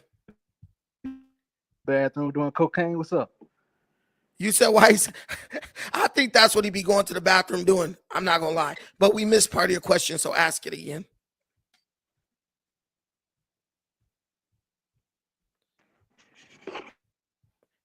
Hello? Well, he said something about cocaine. I honestly think bro be in the bathroom snorting lines because he was doing fine and then he came back with his sweater on and his hoodie on. I don't know why he put that hoodie on. And then he was ready to get cracking. I said, "Damn, bro, like that?" And he was like, "Yeah, bro, like that. Don't look at me, little puppet."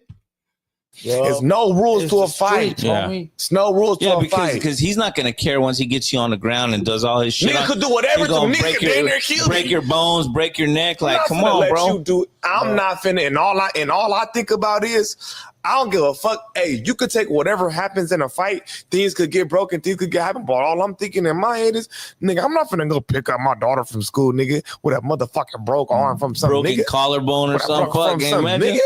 Yeah, you're not gonna pick up your daughter from school at all, dummy. You're gonna be in prison. See, but this is the logic of a YN. Their logic is totally circular with no openings for rational thought. I don't want to show up to my daughter's school with a broken arm. So I'm going to stab you and go to jail for 10 to 20, right? And I won't be able to be around my daughter for consecutive years. Guys, I'm telling you, these guys are dumb. I'm telling you, these guys are dumber than dirt.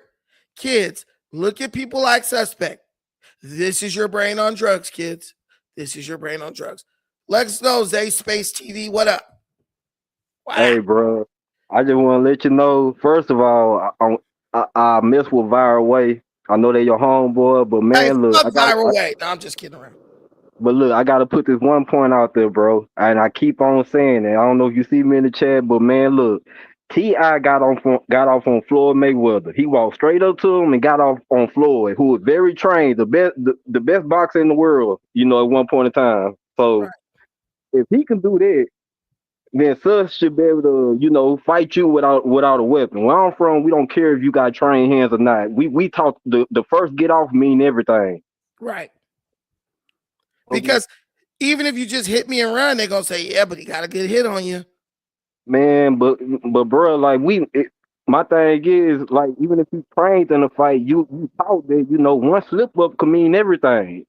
So, man, I'm just saying where I'm from, we don't care if you trained or not, man, bro. Like we real street soldiers. We work out every day. We like I don't see how people out there be gang banging and y'all not ready to square up with a dude who's trained. Like I thought the gang was to protect the community, against the police and the government armies. Man, these gangs ain't protecting shit from shit. They Yeah, literally just we preying on know. the community. But real talk, bro. Like with me, once I commit to doing something, I'm committed, and you can just tell by how fast I moved. Suspect is not. He doesn't possess the level of intensity that I possess. Right, like the ability to go from like 0 to 60 real fast. Bro was like 5 blunts in. He was fucked up. I mean, he was high for sure. And people when they high, they might think they moving fast, but they really moving slow. Because even when he was pulling out his Swiss Army knife, it took him a second to try to get the blade out. Right? Like Right. he's just a coward. What he was basically doing is like, if he get on me, I'm gonna try to stab him, and then say it was self-defense. He had a hair, Exactly, bro. yeah, he's a Exactly. harebrained, and he had a harebrained scheme. And see, I ain't gonna lie. Me, a person like me, I would have crashed out. But you did what's the best thing to do. Cause like I'm not saying it's the right thing to crash out, but man, your decision making basically got you to where you is today. You could be behind boards or hurt somewhere or anything like that. And Right. and also he would lose his whole entire life. Like so, you really made the best decision for both y'all. And my dad is in prison for life, right? My family has given enough to the prison system. Bro, dad is a free man, but clearly he's not taking advantage of that because he's still running around acting like a small child. Like, I'm not gonna pull up to my daughter's school with a broken arm, but then you're gonna be in prison, unable to even see your daughter. Like, that logic to me is scary to think that there are people who think like that. Like, really, nigga? But yeah, man, I just want to tell you, man, you did the right thing. Continue doing what you're doing, bro. Don't worry about these other people. And look, and I ain't trying to just put it out there, but man, look, you got other people out here that will crash out for you, man. Like, come on, just continue doing what you're doing, man. Look, we'll handle the little suspects. Hey, nah, thank you, bro. I mean, for sure, DC Drake, Baby Drake will handle them for me. That's the only way he can redeem himself, bro. He got to go handle that, bro. That's the only way. Hey, that's his real battle. He talking about me, but it's a whole thug in the streets looking for you, my boy. That's what I hate, bro. Like even the people that getting at you in the comments, they got other people getting at y'all, and y'all want to sit right here and get at this dude who ain't worried about y'all. Come on, now, that's crazy. Hey, I'm telling you, like, bro, he's so scared of DC Baby Draco, he won't even mention this man's name, like the Candy Man. Think about it. Yeah, he just want to call him a pedophile, and you trying to throw every jacket on this man to get your way out of fighting this man. Man, look, if he all that, that's more of a reason to go fight him. But we know that's the way his mind worked, because when he was getting whooped out in that alley, he kept screaming, I'm a pimp, I'm a pimp. I was like, what is that gonna do? You better throw a fist, throw a punch. See, but that's just the way it is. Like, he think it's rules. He's saying it's no rules, but he's trying to operate by rules. Oh, he's a pedo, so then I don't have to address the fact that bro, if someone was riding past my daddy's house and he was a pedo, I would be even more ready to go get his ass. Okay, but check this out. Now, Gus is a self-proclaimed pimp, but he talks about going to help out at the orphanage. You basically that don't sound right, my guy. Like you kind of putting yourself in the pedo jacket yourself. Like that's No, my thing. he's a trafficker. That's what he is.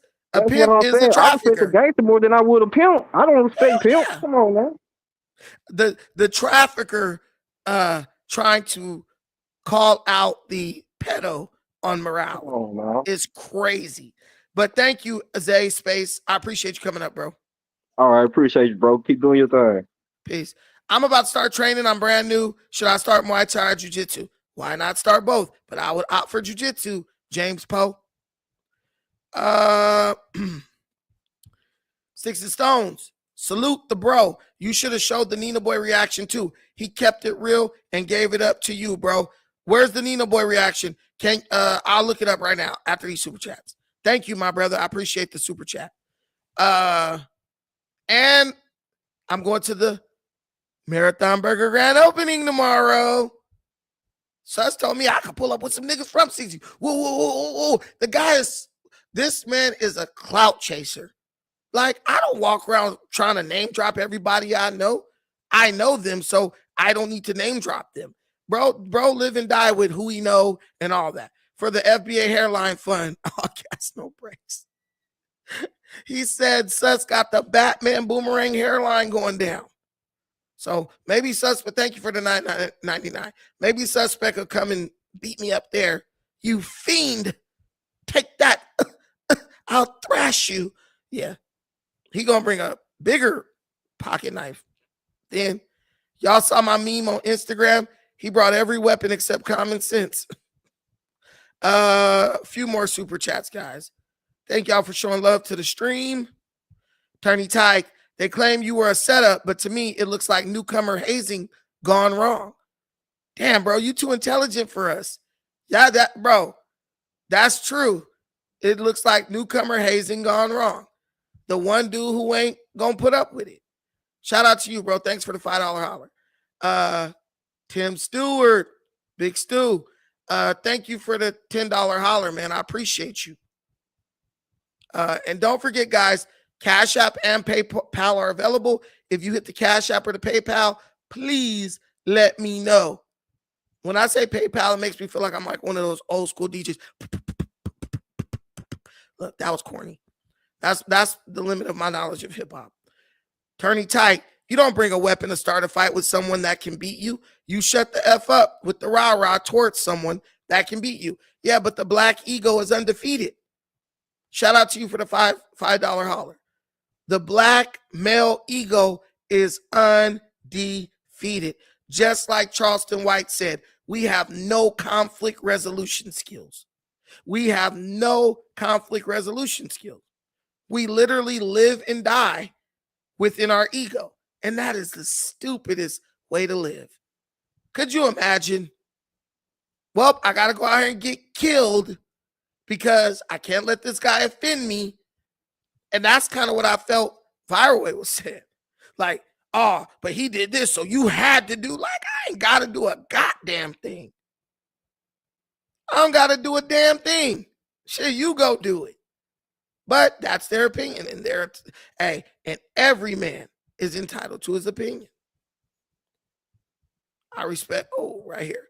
Hayes Vision, my brother. Hey, guys, tonight I'm going to be on Hayes Vision. Oh, well, they're not going to be live, so it doesn't even matter. Hayes Vision, guys, go like and subscribe to Hazy Vision. Two brothers out of Jersey, doing the damn thing. Shout out to y'all for the $9.99. Again, Hazy Vision, pop it anyway. Then on the podcast, say popping it. Right, 100%. 100%. Thank you for the $5 holler. Bro, listen. I know I'm not alone in my judgment and critique of Suspect, and he's just in a lonely place right now, and he's looking for a friend. But what I don't want, the only reason I'm still talking about this, I don't want anyone to walk around with this mindset that someone else tricked Suspect out of his position. Every decision that led to him getting fired was a decision he made himself. And unless everyone continues to point that out, guess what? He's not going to learn. Sticks and Soul says, sus back to McDonald's. McFuck up. Stop, bro. He called bro McFucker. Yeah, he just played himself. So I'm going to play some more of this, and I'm going to look for the Nina Boy reaction. Is you crazy? Hell no. You can't pick and choose for when it comes to the streets, my boy. No. Hey, FBI, I hope you're watching. There's a lot of self-incrimination that's about to take place right now. This is not a boxing ring, bro. You want to fuck around with people like that? Fights you gotta not take fair. Whatever's coming, dog. Fights is not fair, Straight up. especially with your op. Why the fuck would your op fight be fair? It's a reason that in the 1700s, when they used to stand up in front of each other for the Civil War and then do shooting, and then within 100 years, motherfuckers invented trench warfare because it's stupid. There should be no rules to war. Yeah. Why am I just gonna stand up in front of my op and get shot with a fucking ball? He's an absolute idiot. Muzzle to muzzle combat was created in the 1700s. He said within 100 years they invented trench warfare. That's not true. Trench warfare was primarily invented in World War I, which was in 1914, which would have been, let me do my math. I went to public school. That's 14. That's 128 years after America was established and the American government or army began to engage in muzzle-to-muzzle combat. It actually took about 300 years before muzzle-to-muzzle combat was fully abolished or taken out of war, and trench warfare began. So, and he says I use white man words and all that. See, he's just he can reference stuff, but he lacks depth. He lacks depth. He's just a moron, and that's why he feels so threatened by me, much in the way Ish feels threatened by Mark Lamont Hill on Joe Budden podcast, because it's just someone who could call him on his BS. And they stopped doing muzzle to muzzle, but muzzle to muzzle combat was considered a gentleman's way of fighting. So they didn't do it because they were stupid. They did it because they felt that was the honorable way to participate in warfare. And can I tell you this as well? War was a very not minor, but a very infrequent thing, because in order to engage in war, you really had to want to fight.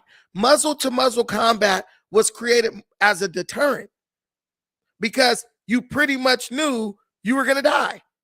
So what better way to fight a war, to prevent war? Well, yeah, do you want to line up so I could shoot at you and then you shoot at me? Well, then we need to work this out in a gentlemanly way, in a civilized manner. But the guy who talks about muzzle to muzzle combat and they invented trench warfare and all that stuff, he's just telling you, hey, I'm willing to be sneaky. I'm willing to be sneaky and trying to do all this stuff to justify what I did. And it's like, no, there's no justification. This is stupid. Fucking, that's what they use. They melt the ball on a. This dumb. In a fucking musket. It was a musket. This is stupid. I'm not gonna stand in front of you and nigga, ain't no rules to this Crazy, shit. right? Nigga, I'm finna dig a trench, nigga, shoot a nigga with a sniper. Fuck you, me, attack at night. Like nigga, the, you do whatever that to movie, win. like the movie The Patriot. Remember Mel Gibson? He ran that team and they were running through the British, but fighting them from the woods. You do whatever to can, win, yeah. nigga. Fuck all of that, gang. And like I said, all that shit was police shit, because when did anybody see any knife? Nobody. Except So now he's trying to walk it back. Bro, you literally just told everyone you had a knife. Even referenced, you even referenced the Civil War. You reference wars of antiquity, and now, but no one saw a knife though. This is exactly how people get indicted off a no jumper. They say something and then they're like, oh, well, I walked it back enough, right? I walked it back enough for me not to be, for me not to be incriminating myself. And it's like, no, but it's too late. You've already incriminated yourself. That's what I don't like. That's what I don't like. And then let me tell you this. He brings up, he says he represents LA gang culture. Bro, Nipsey Hussle fought Big U. Let that sit on your temple for a second. Nipsey Hussle fought Big U, bro. Put a 1 in the comment. I could be wrong. I'm not from LA. But as far as I know, Nipsey Hussle fought Big U. Am I wrong about that? Correct me if I'm wrong. I heard that Nipsey Hussle fought Big U, and I heard he got slept, like knocked out. So Nipsey Hussle in LA, he fought Big U. He didn't pull no weapons, none of that, right? None of that. But Suspect wants you to think he's just as gangsta as a nigga like Nipsey. But bro over here pulling out switchblades and pocket knives over a dude who really wasn't even trying to fight you. He did and he got laid out. But let me tell you, where we're from, it's win, lose, or draw. You gonna get these hands. And you're gonna know not to fuck with me again. Because what we know is there may be a time when you run into this person and you don't got no knife. You know what I'm saying? You might run into this person and you don't got a knife. So why even put that into the atmosphere? Why even put that into the atmosphere? To where someone now, because this is my thing. When you bring a knife, now that person's feeling like, yo, I gotta bring a gun. Bro, trying to stab me. This was gonna be a fade. Now it's turned into a life or death thing. So now this dude feel like when he come to No Jumper, he got to be strapped. So you don't know if the next time this dude see you, he just going to start busting. Like, bro, got a knife. He trying to kill me. You're bringing that stuff in to the equation. But my thing is, you never had to pull out a knife. All you had to do was just sit there and do a podcast. Get up and leave. You said you won on the jokes. You feel like you won on the jokes, right? I got you, Don Armando. You feel like you won on the jokes. Well, if you feel like you winning so much, why are you erasing your win? And I'm gonna tell you guys this, and you guys might not know this. I got into it with Tariq Nasheed. We was beefing and stuff. And then when I beat Tariq in court. Tariq came out with his Mexican bodyguards. And the fact that they're Mexican is irrelevant, but I was just messing around with Mexicans today. So I'm just going to keep trying to poke at you guys. But he came with his Mexican bodyguards, 3 of them. And I stepped across this little rope, but that's because my lawyer told me to do that. In case I had to fight, he said, just step over there so that it'll be clear that they came at you when I show this video to the judge if something go down. But what my lawyer told me when they were walking up, because I wanted to fight. Tariq is a peg leg pirate. One of his legs is real fucked up. So I was like, yeah, let's do it. I'll kick this dude dead in that hobbly leg. But my lawyer told me, he said, don't ruin your victory. You just beat this dude in court. You're about to go back on YouTube, make a whole bag off of beating this dude in court. Why would you ruin your victory by fighting outside the courthouse and going to jail? I'm being real. And my lawyer was 100% right. So my thing, the Suspect, is you felt you won on the jokes and everything else, and you the big boss in the room. And he had a really good pod, especially when he rudely overtalked our guest Bazaar. And he showed people all this hip-hop knowledge and all these connections that he has in hip-hop. He ruined all that by trying to pull out a knife on his co-host. Sus is the equivalent of those ladies who attack the people at a fast food restaurant because they got their order wrong. and now he's going to be working at a fast food restaurant. But that's that same energy. You know, when you say, damn, how did this lady get so mad at McDonald's that she jumped over the counter and start fighting with the workers? Well, that's the energy right there. That is called hyper emotionalism, where you're doing shit that you can't even make sense now because you have that little control over your emotions. Go ahead, square game. Hey, what's going on, Brandon? Can you hear me? Yes, sir. Yeah, man. I just want to say salute to you, man. I appreciate you packing that yellow insecure Little bitch. wankster ass nigga like he overcompensating. Like, bro, I've been a fan of No Jumper for years. I wanted that nigga out of here 2 years ago. Man, just sad. Like, and salute to you, bro, because I respect your intellect and I respect that you stand on business and you is not scared to stand up to these guys. That's what was my problem this whole time with No Jumper. You got Flacco there, which he's cool. You got Lush cool, but they be scared to stand up to these guys. So you got Almighty running amok around the office like a 3-year-old toddler, you know, and nobody is checking the dude, man. And you got Brick Baby up there halfway nodding off half the time, and they just let him get away with it. So, man, salute to you, bro. I just wanted to say that. I appreciate you, bro.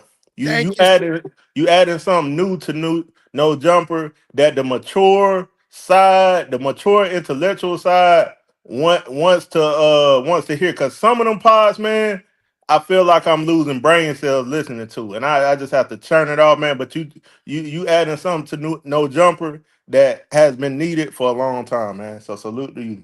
Thank you, Square Game. I appreciate that, my brother. Have a blessed night. All right. Luis, he's back for more. What up, Luis? Unmute yourself, brother. Luis muted up. Unmute yourself, Luis. Luis, I hope you're not talking. Go ahead, bro.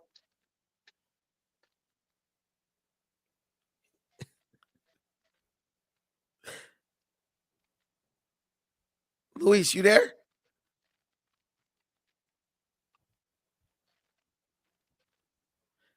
Something going on with his audio. All right, we hear you now. Go ahead. Yeah, something wrong with his audio. All right. My bad. Okay. Can you hear me? My audio is kind of fucked up. Are you good? All right. Go ahead. Okay. As I had also left a super chat saying he had also gone on record to talk about he's fighting a case, like, and he's Whoa. putting himself in that type of situation to like maybe get another one or maybe do something. Bro has shouted out his lawyer, said, "Shout out Rosenberg fighting this case currently." It did Lush referred to reference Rosenberg too when somebody was like defending me. He's like, okay, he said, okay, Rosenberg, what are you? That was actually funny. But that's what bro, that is the life and story of a crash out. These guys are just dumb. Like the police in LA haven't gotten any smarter. These drug addicts have just gotten dumber. That's what's going on. That's Dude, I'm gonna wear exactly those what's shorts again, happening. Prime. Go ahead. Anything else, Luis? No, that's it. Appreciate you, Bannon. Y'all have a great day. Thank you, bro. NYC Daily. Go ahead, bro. Yo, what's up, man? I just want to say these dudes are mad hypocritical. They keep saying there's no picking and choosing in the streets. Well, I don't know if you remember a while back, they were calling Whack 100 a rat and a bitch and all this other shit. Now, when Whack pulls up to do their podcast with like 10 dudes and Loose Cannon, you know how Loose Cannon give it up. Why didn't you get busy right then and there? You said he was a rat, right? Man, Picking and choosing. I'm telling y'all do not believe the hype. It is snitches from every hood in Los Angeles, every hood in America. This is for my out of the country people. there are snitches in every hood in America walking around untouched who then told and got reputables, OGs, niggas' best friends sent to prison for football numbers. And they walk around the hood, ain't nobody saying nothing.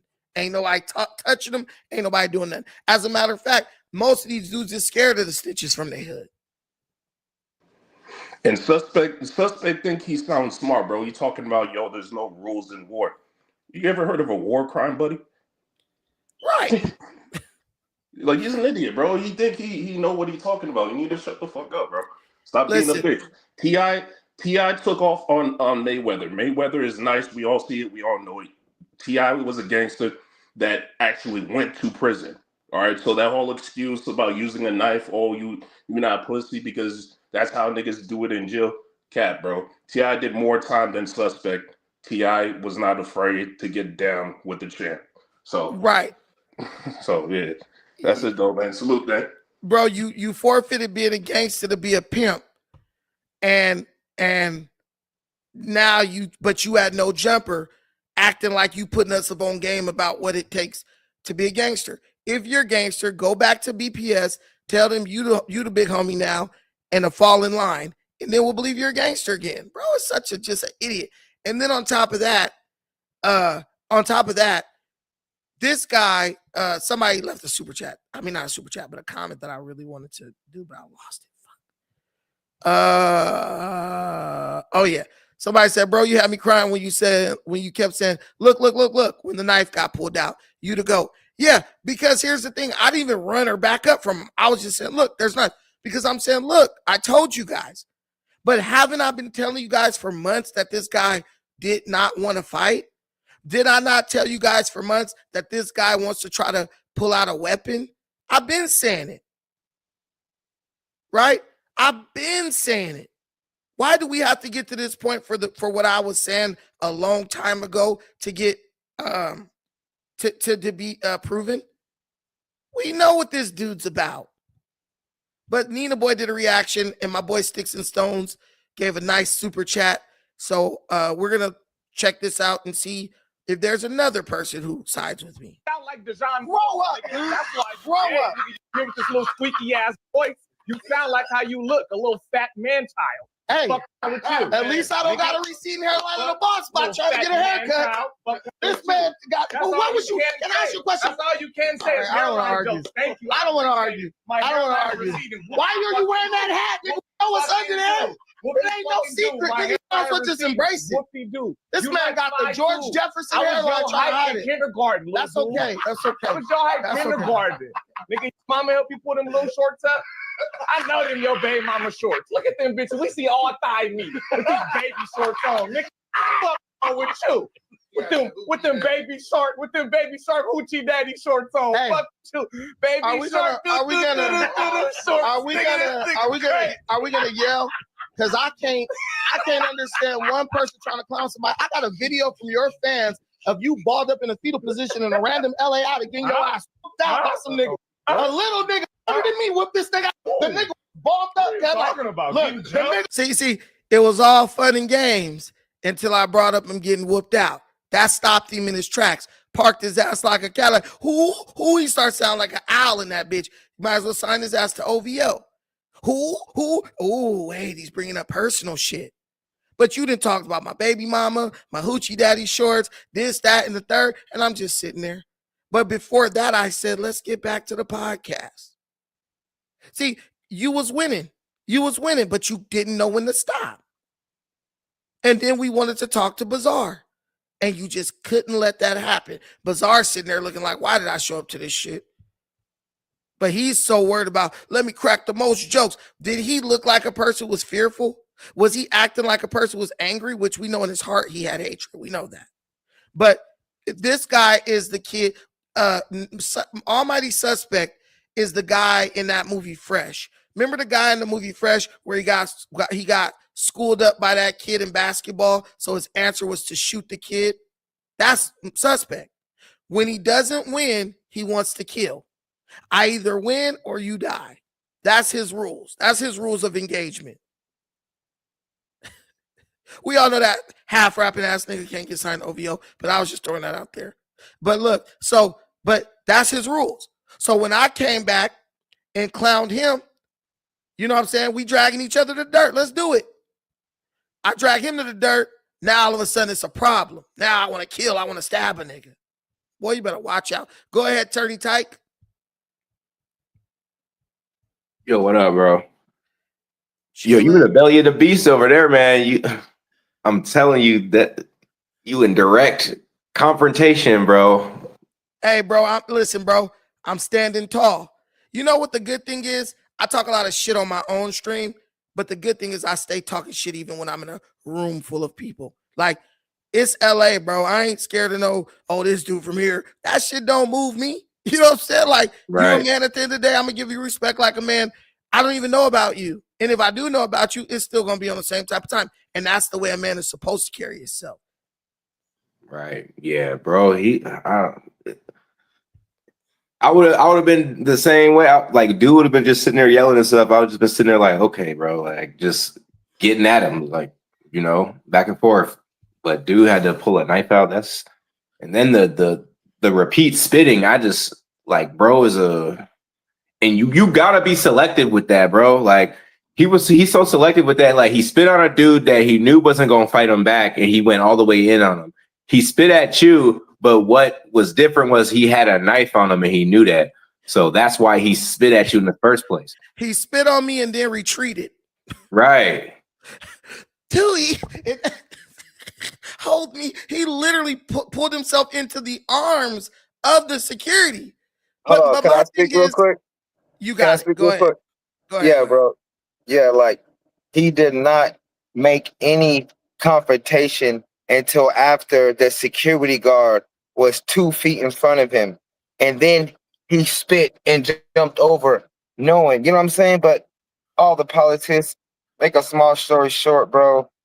You know, you could have beat the brakes off the nigga. The nigga know, just like it doesn't matter if you got so much animosity and you got so much anger against somebody. I don't give a fuck if you're a black belt, a jiu-jitsu wrestler, you're fucking taekwondo, you're Bruce Lee's little brother. We gonna fucking fight. You piss me off to the point to that point, we gonna fight, bro. I don't give a fuck what the fuck you got going on. We gonna get busy. And I'm not gonna pull out no blade. I'm not gonna do nothing else. We gonna get busy. And if I lose, I lose. That's what it is. But at least I'm gonna tell you that I'm talking my shit because I'm gonna get busy with my shit. I'm not gonna be on no fluke shit and try to run around the bush and make up allegations and say all this other shit. It's like, bro, it's a whole bunch of climbing. That's like I ain't got nothing against Almighty, but like just now I just start seeing that he got some weird ass ways, bro. He just got some weird ass ways. He tried to bully the females. He tried to bully people that like he tried to bully people and try to act like he's super spiced up, but you really ain't gonna spice nothing. You're in a business meeting? Right, especially the way he be getting at like women and stuff. Like it'd be like, bro, like you too piped up. That's what I'm saying, bro. You too piped up, and I'm surprised that Jaleese didn't have nobody come up there and already spank Broy.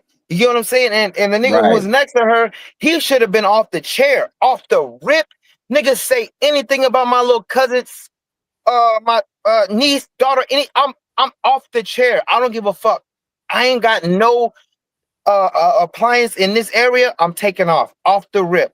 And as soon as she seen Jaleese up slapping her hands, she's like, "Don't you ever say something about my child or my daughter." Nigga, I'm taking off. As soon as I walked in the door, I wouldn't even want to sat down. I'm mink. But people don't move like that, bro. But the thing is, like the whole thing with Suspect is he tried to drag niggas to the dirt. But then when you drag him to the dirt, he wants to try to fight or spit or jump up. Yeah, bro should have whooped him up jumping up in his cousin's face for real. But here's the thing. I mean, you perfect opportunity to punch him in the side of his head. But the thing about him is no one takes him serious. Like no one in LA will look at Suspect like, yeah, I'm worried about him. And he knows that. So he's constantly trying to prove that he's a tough guy. And those dudes in LA County, it usually just end up dead. You know what I'm saying? They run up on the wrong person. I just had a homie. He ain't my homie, just a nigga I knew, but he was from the neighborhood. He just got killed doing the same shit. It's a lot of dudes running around like suspect, trying But to even turn up when, and but gang. even when you convince people that you're a tough guy in the grand scheme of real life, it's like, who cares? You know what I'm saying? Like, Because their brain, like suspect ain't never been out the country or nothing like that. Y'all got to understand he a LA baby. That is his whole universe. Yes, And his whole demeanor. His whole demeanor is yeah, putting fright and try to intimidate people. yeah. He LA, even like he never like if I'm being honest, like suspect. Me personally, I don't even know why Adam had that dude on the show because he wasn't really that entertaining to me. I mean, he didn't really. he serves an audience, and you could tell in the comments that Brandon came in and was clashing with that Yeah, audience. I think yeah. You know what I think it is too. I think there's just a natural. There's just like maybe I would say I would liken our type to Brandon. I said this last episode, elevated black men. I think maybe we just naturally don't get along with them type of dummy crash outs. And I just never really found him entertaining. I mean, and don't get me wrong, like what I'm saying, I do enjoy my fair share of hood rat behavior every now and then, but like I don't know, man. Especially like when he spit on dude Kelpie the first time and fired on him, man. Adam should have been got that dude about the You paint. got to understand the type of crowd though. Exactly. Like if you watch NBA YoungBoy and you let the video just go on autoplay, it'll go into Vlad and then it'll go into No Jumper. So Yeah. it's a whole thing. You right though.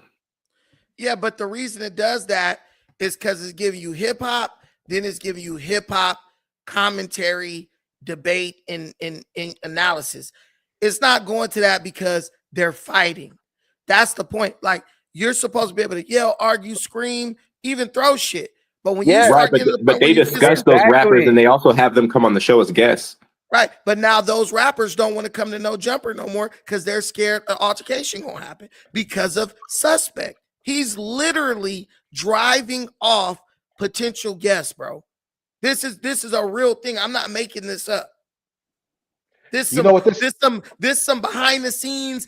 People are saying this behind the scenes, bro. When's the last time y'all seen a real rapper go on No Jumper? Wait a minute.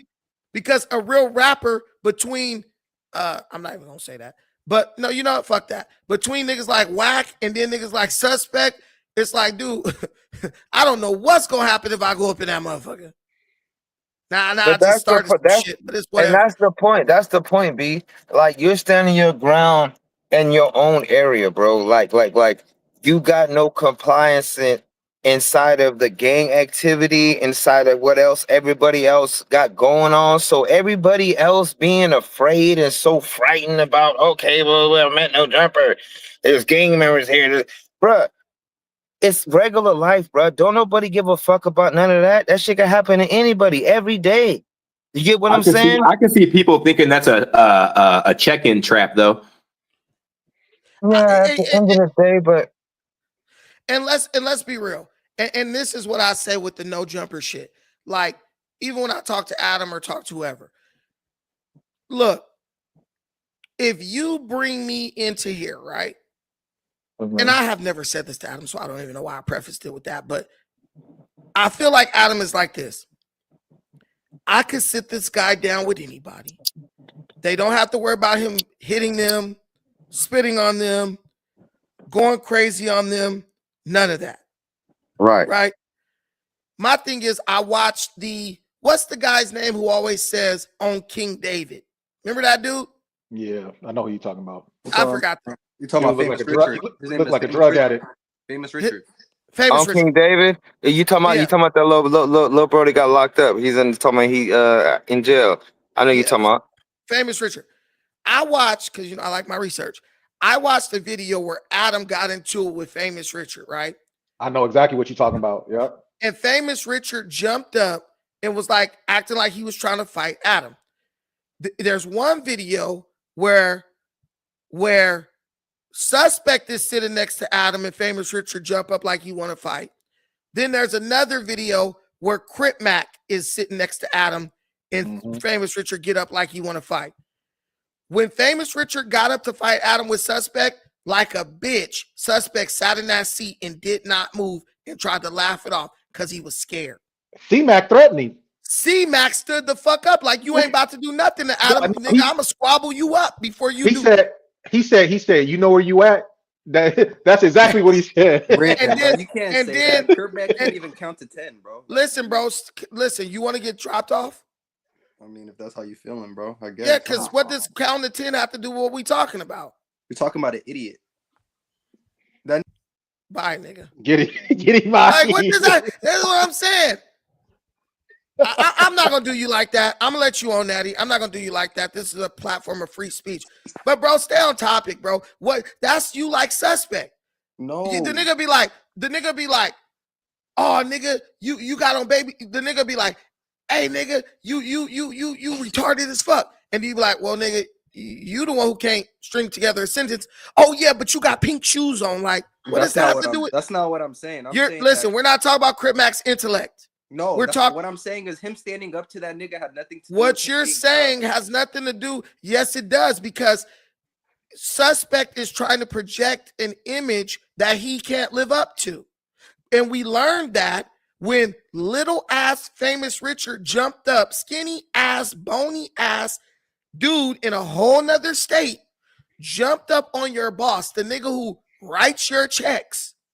And you didn't even jump up to stand in between and say, hey, calm down, dudes. Calm down. Because he's scared. When the dude tried to do that with Crip Mac didn't lay a finger on him. But Crip Mac let him know that shit wasn't happening with him sitting there. Then the other dude rolled up on him with the pole and was like, that ain't happening. That ain't going down. He was like, what, fool? You got a pole on you? Back. See, that's what I'm telling you. Niggas like Crip Mac, they gonna stand up for Cali and keep respect on our name. Niggas like Suspect gonna bend over and let niggas have their way with him if he thinks that they're tough because some shit he saw on a video or something like that. That's all this is about. Mm-hmm. Like, if you're that guy, why don't you just keep the same energy across the board? You know what else is a little concerning too is, I don't know, like, I just don't understand, like, in what reality can you, after that whole incident that occurred, you can like walk away still talking shit like you won, like you actually did something. Like, I mean, like, this dude pulled a knife and is acting like he's the victor of this whole battle. He's up here he's still calling you all types of B's and yeah, that's what I was supposed to do, this, that, and the other. I mean, like, where is the integrity, man? Like, is that lost now? Have we lost that as a people? You know, is that a black man thing, or is that just a societal thing? You know, like, I mean, we all know that Craig fought Debo, right? Craig put the gun down and fought Debo. He did what he was supposed to do, and he got his points because of that. Picked up a brick and knocked him out with it, right? Hey, well, pick up a brick. Pick up a brick. Suspect picked up a brick. What are we talking about? No, he never picked it. See, that's what you don't understand. Craig fought like a man, and then when Debo got the advantage on him, started choking him, he picked up a brick. But at least he tried to win. This dude Suspect was a coward from the jump. That's the difference. Yep. He was just a coward. Once he realized, dang, Debo got a choke on me, and he choking the life out of me. Okay, nigga, grab a brick, get him up off you, because he was gonna kill him. Okay, so if we really keeping it real, is Craig a bitch? Does he didn't He's use a his bitch ass? too. He's a bitch. But what I'm saying is, I get it, because Debo was going above and beyond, because he was about to kill that fool. Yeah, he had that big ass shank at first. If I would have fought Suspect, I wasn't gonna kill him. I would have freaking just probably gave him a black eye or something, but I wasn't gonna kill him. I wasn't even gonna grab him. I was just gonna punch him, because I would have knocked Suspect out with one punch. I already know that. I don't think you would have used any jiu-jitsu either. I think none. My guess was you was just gonna pick that fool up and slam him through that no jumper table.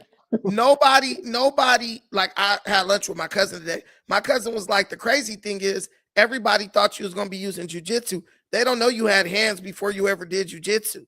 Yeah. I'm like, yeah, I was just gonna piece the nigga up real quick, let him know the shit wasn't sweet. And once he would have caught one of them grown man hand punches, bro would have knew what time it was. And so it was just like, you know, and honestly, before he pulled out the knife, it was like I wasn't even about to like hit him. I was just gonna like snatch him up. Like, nigga, like, I got you. See, I got you. Chill the fuck out. But he pulled the knife out. It was like, whatever. Because he the type of nigga you could just put him on the ground and like pin him down and be like, nigga, are you good? You ready to stop playing? He one of them type of dudes, like a unk moment. Cause he real weak and flabby. You know what I'm saying? So it ain't like he gonna really be able to fight you like that. So it's just like, but he's just a goofball. Have you got have you gotten any like any praise from any type of like um big, like, I mean, like this situation kind of like is pretty viral. I mean, like has anyone reached out to you commending you for your actions, or giving you your props or whatnot? That Man, any notable names? no, not that I would recognize, because I'm not really in this space like that. But man, like hundreds of people, bro. Bro, Yeah. you handled yourself right, bro. That's what I'm saying, bro. You standing up to these YNs. You put that dude on blast. You prove that he ain't like, everybody is just happy because they like this dude be woofing like he's just big shit. Like he's so tough. And they like, you prove that, bro. Just is a scary little dude who only attack people he feel is weaker than him. Yo, Brandon, I got a question. Hey, would you ever in your life ever consider yourself as a YN, like ever in your time of living? Ever? No, I don't think I was ever a YN. You said didn't you used to bang though, right? Or some shit like that? Yeah, I used to be a gang member, but I went after other gang members if they were doing shit to me. I mean, yeah, That's not YN shit. YNs is beating up the bitch at McDonald's because she got made your fries cold. And I went around the block to go with the switch and shot up the op spot because they said something about me in a rap song. Like that's not no, I never was on that level. So so let's say a blood is beefing with a Crip, right? Right. And he hates all Crips. Is he a YN? Yes or no? That depends on what he does. Like, I don't think Crip Mac is a YN. If he's beefing with only enemies, is he a YN? Yes or no? You can be a beat. Listen, I'm giving you Crip Mac as the example. Okay. Crip Mac is not a crash out. He hates dudes from Hoover, but he's not rolling through Hoover's hood trying to lay people down every night. A nigga with Hoover killer tatted on his forehead. Yeah, I would disagree with you there, Brandon. I mean, like in the eyes of the public, C-Mac is definitely he embodies the spirit. Like, ain't nobody gonna try to look into C-Mac's behavior. That motherfucker's a game, and he let that lady walk near an old white lady down the street in Beverly Hills and see if she don't cross the street. Yeah, come on, bro. That is crash. That's a crash out. Y'all looking at Crip Mac with the eye buster tattoos, saying, "Oh, he's a YN." But if you look at Crip Mac's actual behavior, Crip Mac can sit in a room. Well, he could be in a building with somebody from a hood that he ain't from and not be trying to attack them. A YN is like, I don't care where I'm at. I'm shooting. He's a civilized YN. Yeah, he's like that makes him not a YN. Well, if Crip Mac comes to a situation, who knows that he's gonna act civilized? You know what I mean? So I don't think you should. You know, Crip Mac is an older dude who made a lot of bad decisions. Hey, bro, you be moving like. No, I'm being real with you. A YN, you know who's a YN? A nigga like Young Thug. Bro, you rich as hell. Why is you running around doing anything? So if I turned my camera on right now, right, and I had Hoover Killer on my forehead, you would not consider me a crash out YN. You wouldn't. You would wait to see. How many Hoovers have you killed? I mean that's a Crip Mac question. I don't know. Bro, Crip Mac fought Jap 5. He didn't kill him. He fought him. Then got out like, bro, whoop my ass. That ain't no YN. A YN would have went back and tried to stab Jap. Am I wrong or am I right? I mean, just because you didn't do that does I'm not make... asking you a very simple question. A YN would do that. Yeah. Okay, Crip Mac didn't do that. Crip Mac is a dude who he's letting you know this is where I stand. If you got a problem with this, we can handle it. But he's not going out on a daily basis trying to crash out on people. I mean, Crip Mac is standing in the alley getting. Yeah, I get what you're saying, but what would getting that type of tattoo mean? Like, what would be the purpose? Wouldn't that be that? I just told you I just told you the purpose. It's literally like a flag I'm letting you know where I stand. I'm letting you know what I feel about Hoovers. I'm not going to go aggress against you just off of nothing. But if you got a problem with me because I have this feeling, then we can handle it. Crip Mac is going to stand in the alley and get drunk all day. Bro, that's if like he ain't on saying no a jumper. white person saying fuck wearing a fuck black people t-shirt and saying he's not racist. A white. No, because I don't think that if a white person wears a F black people shirt, that doesn't necessarily mean that he's going to go out and aggress against black people. He could just be saying that to let you know how he feels about black people. You don't, just because you feel a certain way doesn't mean you're every day going to act on it. YNs are putting extendos on switches, rolling around looking for it just to kill him just because it's Tuesday. Have you watched Crip Mac ain't doing that. Have you watched the Crip Mac interview before? Yes. And you're still saying he's not a crash out. Bro, what is he? You're saying because a man crashed out or said some crazy shit during an interview, a lot of that shit is content. Crip Mac ain't brought no knife to no jumper trying to stab somebody. I know some niggas in LA, bro. LA niggas be like, that nigga is retarded. Like, they'll tell you that. But they mean retarded as in not smart, like not highly intelligent, but not retarded as in he's just doing crazy like shit just because. I'm talking about like some niggas like won't even fight him in jail type shit. Can we come to a consensus on the proper? Because I feel like we're conflating the term YN, ghetto black person, or uncivilized black person. Like what is the proper definition? I think we need to come to a consensus on that, because somebody that's just, I think that YN is just anybody that's causing trouble. That's willing to cause trouble, anything. That's just what I think a YN is. Me personally. Well, I would, and plus Crip Mac ain't all that young either. But Crip Mac to me is just a gang member. He has it specifically for Hoovers. He ain't putting on shiesties, running up in buildings, stealing clothes. YM is involved way more than just shooting, because YNs do participate in blood feuds, but YNs also are just generally menaces to their community. All right, but I feel like Brandon, before this conversation, I would say anybody that's willing to murder somebody for being for another section is a YN. I think that's what you would say that. I think I would say that's a gang member, and I would say that person is ignorant. I just said it to you. YNs engage in way more than just shooting. YNs is carjacking people, pulling people out their car in the middle of the traffic. YNs are running up in a Nike store, beating up the security, taking arms full of clothes. YNs are going to gas stations, doing sideshows, raiding gas stations afterwards, robbing people in the driveway of In-N-Out. The YN behavior entails these are way all more broke nigga crimes that you're listing, though.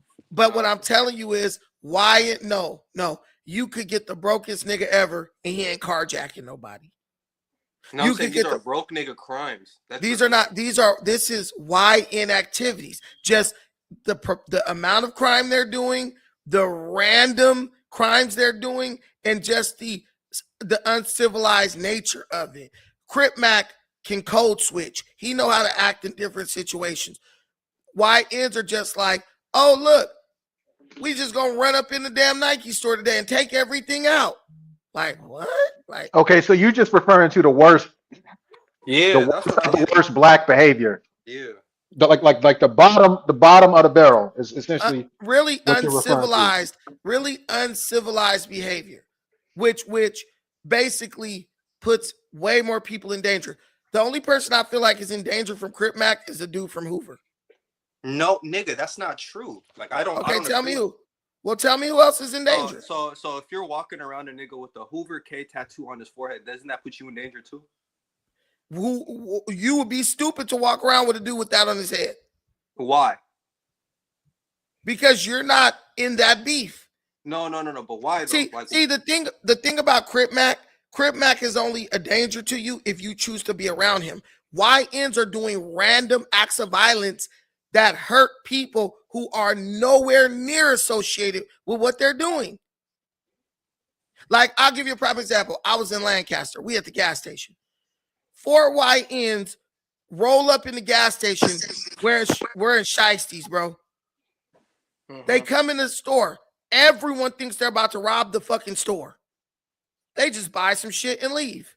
That's Yep. YN behavior. Like, why are you just in Lancaster? It was like 95 degrees.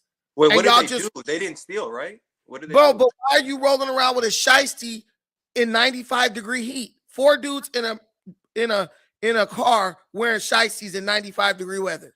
I mean, I feel like some would argue that a Hoover K tattoo on somebody's forehead is a little bit more intimidating. No, that shiesty, now you're no longer arguing in good faith. Nigga, A Hoover K tattoo is more intimidating. Hoover K. Listen, bro, just think about the stupid shit you just said. A Hoover K tattoo is more intimidating than you standing in the store with your kids and 4 dudes walk in with shiesties on in 91-degree heat. Mm-hmm. The first thing you're thinking, they're robbing this place. Am I wrong? Yeah, you would think that, yeah. You would think that. But you would think the same thing about Crip Mac too. Like a regular citizen. I would not think a dude walking in with a Hoover Killer tattoo on his forehead is about to rob a store. I'm gonna say that dude's dumb as hell. Come here. Do you remember when we was in Lancaster with those dudes at the gas station? You're gonna have to be a little bit more specific. Remember the dudes with the shiesties on? Nigga, just ask her if Crip Mac's a crash. No, I remember you pointing them out. Okay. What were they not rolling up in a car, 4 dudes with shiesties on? And how hot was it that day? It was blazing. Like, oh Bro, my I've seen God. the Roll the windows up, all sweat in 2 seconds. Listen, now, would you be more worried about, do you even know what the gang Hoover is? No. Okay. Say there's a gang and there's a rival gang. And someone has the tattoo, I'm the killer of this other gang, right? Yeah. On their forehead. Say it. On their forehead tattooed, right? Mm-hmm. Okay. If they walk in the store, would you feel more intimidated if that person with the Hoover Killer walked in the store? Or would you feel more intimidated if the 4 dudes with shiesties on walked in the store? Dang, like. It's the same thing, nigga. The fuck? It's literally the same I mean, thing. I'm not a Hoover, so I wouldn't have all that much to worry about, I guess. Maybe. But those 4 people with the Can you shut your feminine ass up so she can answer the question? I know you ain't talking about feminine. I'm talking about you. You just told me to ask her the question. Now you won't even shut up so she can answer it. Lower your fucking voice, you thumb. Go ahead. I mean, nowadays, what people No, like. say the thing you just said before about you not being from. I mean, I'm not in the gang, so I don't think I would have all that much to worry about, most likely. So maybe the 4 guys with the shiesties, just maybe, because, they might try and rob me the second I walk out of the store. But the person who's talking about, oh, I'm a Hoover Killer, like, do I look like I'm in a gang? I'm not in a gang, so I'm just like, okay, just avoid him, and then you can make it out. You're fine. Thank you. She has common sense. I'm not from Hoover, therefore Hoover Killer is no threat to me. But the dudes with the shiesties, they're just coming in to commit a crime, and I could be a victim of that because they have not specified what they're trying to do. They can either rob the store, they can rob me when I go out the store, versus Hoover Killer. Hey, I'm not from Hoover. I got nothing to worry about. She just gave you 16-year-old common sense. I get and your YN mindset can't grasp that. Brandon, I would agree with you. Like from a logical standpoint, you're absolutely right.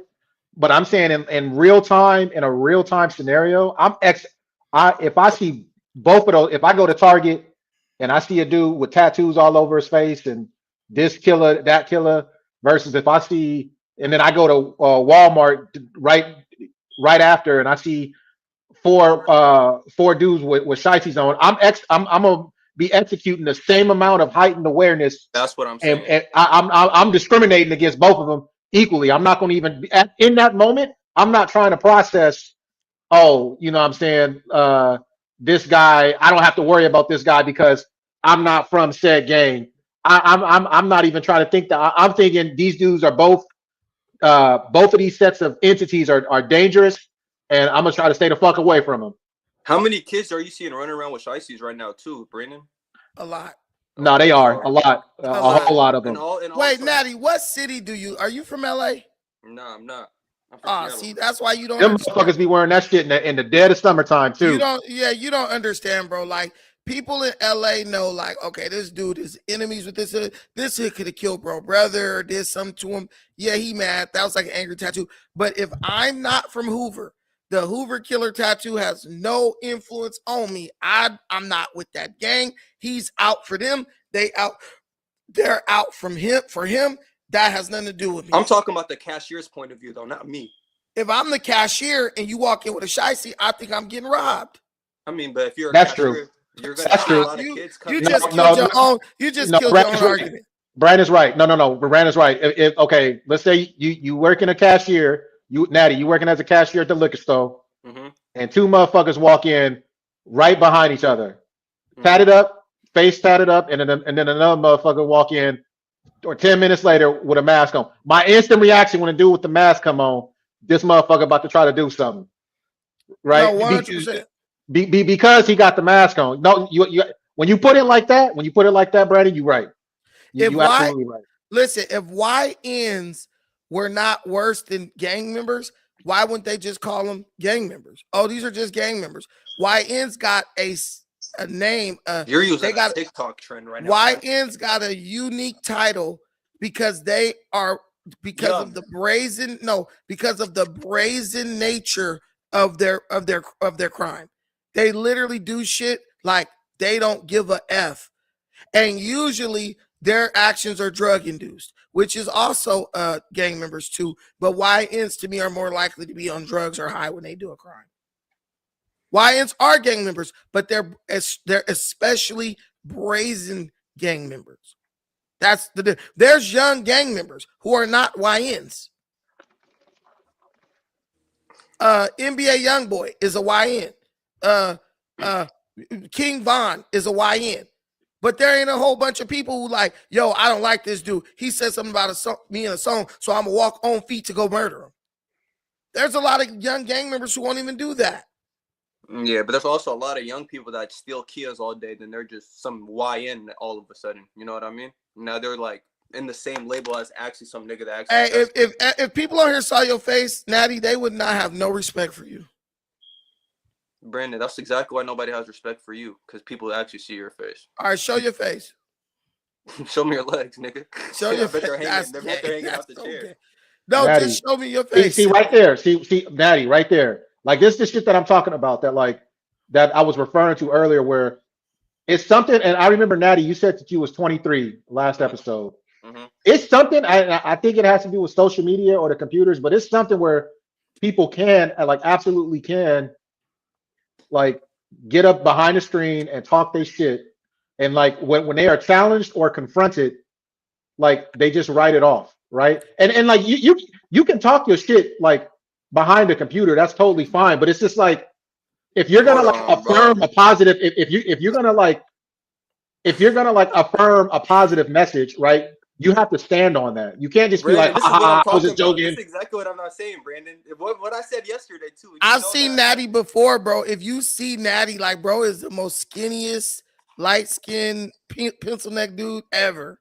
All right, first and foremost, Brandon, have I ever took a shot at you first, ever? No. All right, so what does that mean? I've never ever took a shot at this nigga unless he took a shot at me. Brandon knows I keep it respectful with this nigga, bro. I ain't never ever took. Did you hear what he said to me before I said what I said? What he said? Did you hear him? He said you was light skinned. No, that's not what he said, bro. And skinny. He said if niggas seen how you look, nobody would respect you. So then I said what I said back to him. I ain't never took a shot at this nigga ever, bro. If people saw you, they would understand why you think the way you think. Yeah, because your audience are fucking no, because you're real small. So the shit Suspect does, it makes sense to you. Because you're look, I'm skinny. I can't really do nothing. Brandon, why do you keep saying that shit when I keep saying he's wrong? You keep saying this. Well, just show your face and let them judge. Nigga, you know how I show them the killer that you really are, bro. Show them the guns, bro. When did I say I had any of those? No, I'm saying your muscles. Guns is in muscles, bro. Where do you live? Idaho? I told you I'm from Seattle. See, that's the problem right there. Oh, my boy, Rich off Mackin, Royce the Choice. You know Royce the Choice? The pimp nigga? I don't know if he's a pimp, but that nigga got some bars. He be killing the game. I don't know. I don't know. Yeah, because Natty them is like, if you over 135 pounds, we don't fuck with you. I never said that. See, you keep saying. See, this what you said this shit yesterday too, bro. That's just funny. I didn't even say this yesterday. No. I'm saying what we talked about yesterday, bro. There's an art behind this shit, bro. You're pretty good at it. Hey, go ahead, Rob.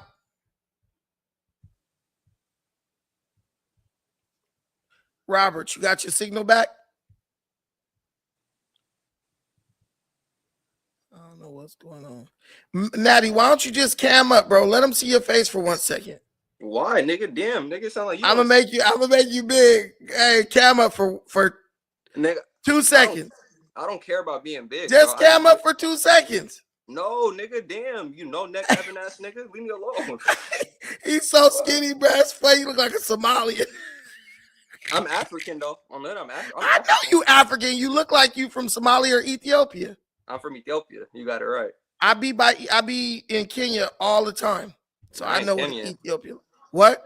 I ain't Kenyan. Oh yeah. I'm Ethiopian. No, I be in Kenya. It's a bunch of Ethiopians in Kenya and a bunch of Somalis too. Yeah, that's true. Go right. Go Almighty Spitter.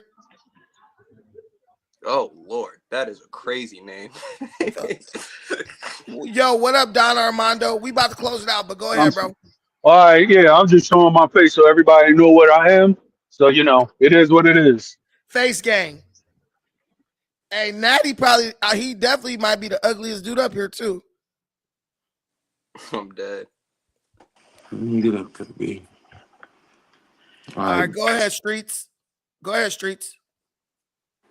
Nah, I just wanted to get up here and say, man, on the cool, that boy Suspect was kind of wild, for real, for real. Like, I fucked with Suspect at one point in time, like on some cool shit. But then I started noticing bro was a certain type of way, and I understand that fam kind of young, but he ain't that young to be acting how he be acting. He like you say, he do that stuff that he does with certain individuals. All of that spitting on people, dude don't know he could lose his life quick and fast by doing that. He spit on the wrong person, they gonna take him up out of here quick and fast on some other stuff. And then he call himself pulling out knives like, man, people laugh at knives like for real, because ain't nobody carrying them. Most of the people carrying guns nowadays. For real, for real. Buddy need to really check his attitude before his attitude put him in a situation that he ain't gonna be able to just get himself up out of.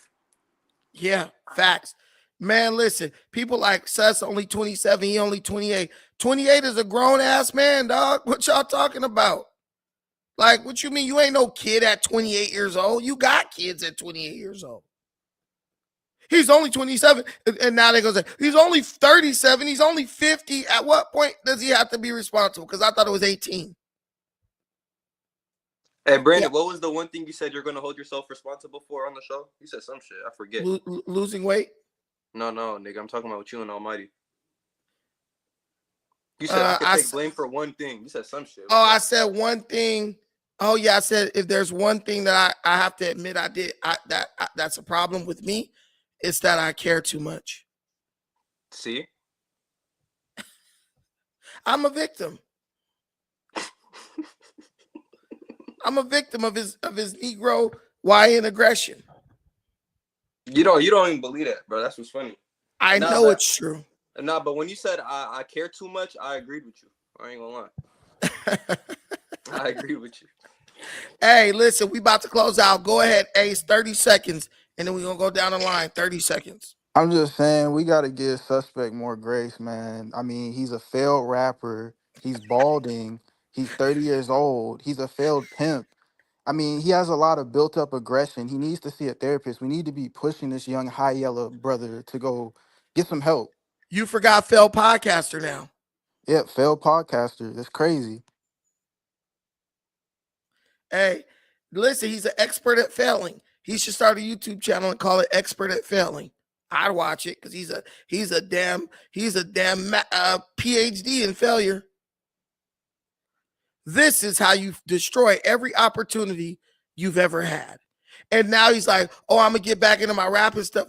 My question is, why were you so comfortable up under Adam to where you stopped doing all that? Like, what made you feel like I'm good? Now, you really thought you were gonna have a 30-year career at No Jumper? I mean, when I saw the views kind of going down, I would have been like, you know what? Let me start talking about some other shit. Like, my question is, you guys are at No Jumper Studio. There are several rooms at No Jumper Studio where you can record stuff. Why, when one group of people is in one room doing the news and you're not involved, why don't you tell Adam, hey, is it cool if I could use another room and record some personal content? To me, that would be the logical thing to do. Doesn't that make sense to you, Streets or Natty? I mean, yeah, that's him. I mean, I ain't, bro. But the whole reason I'm even on here, I don't give a I read fuck the about, super chats.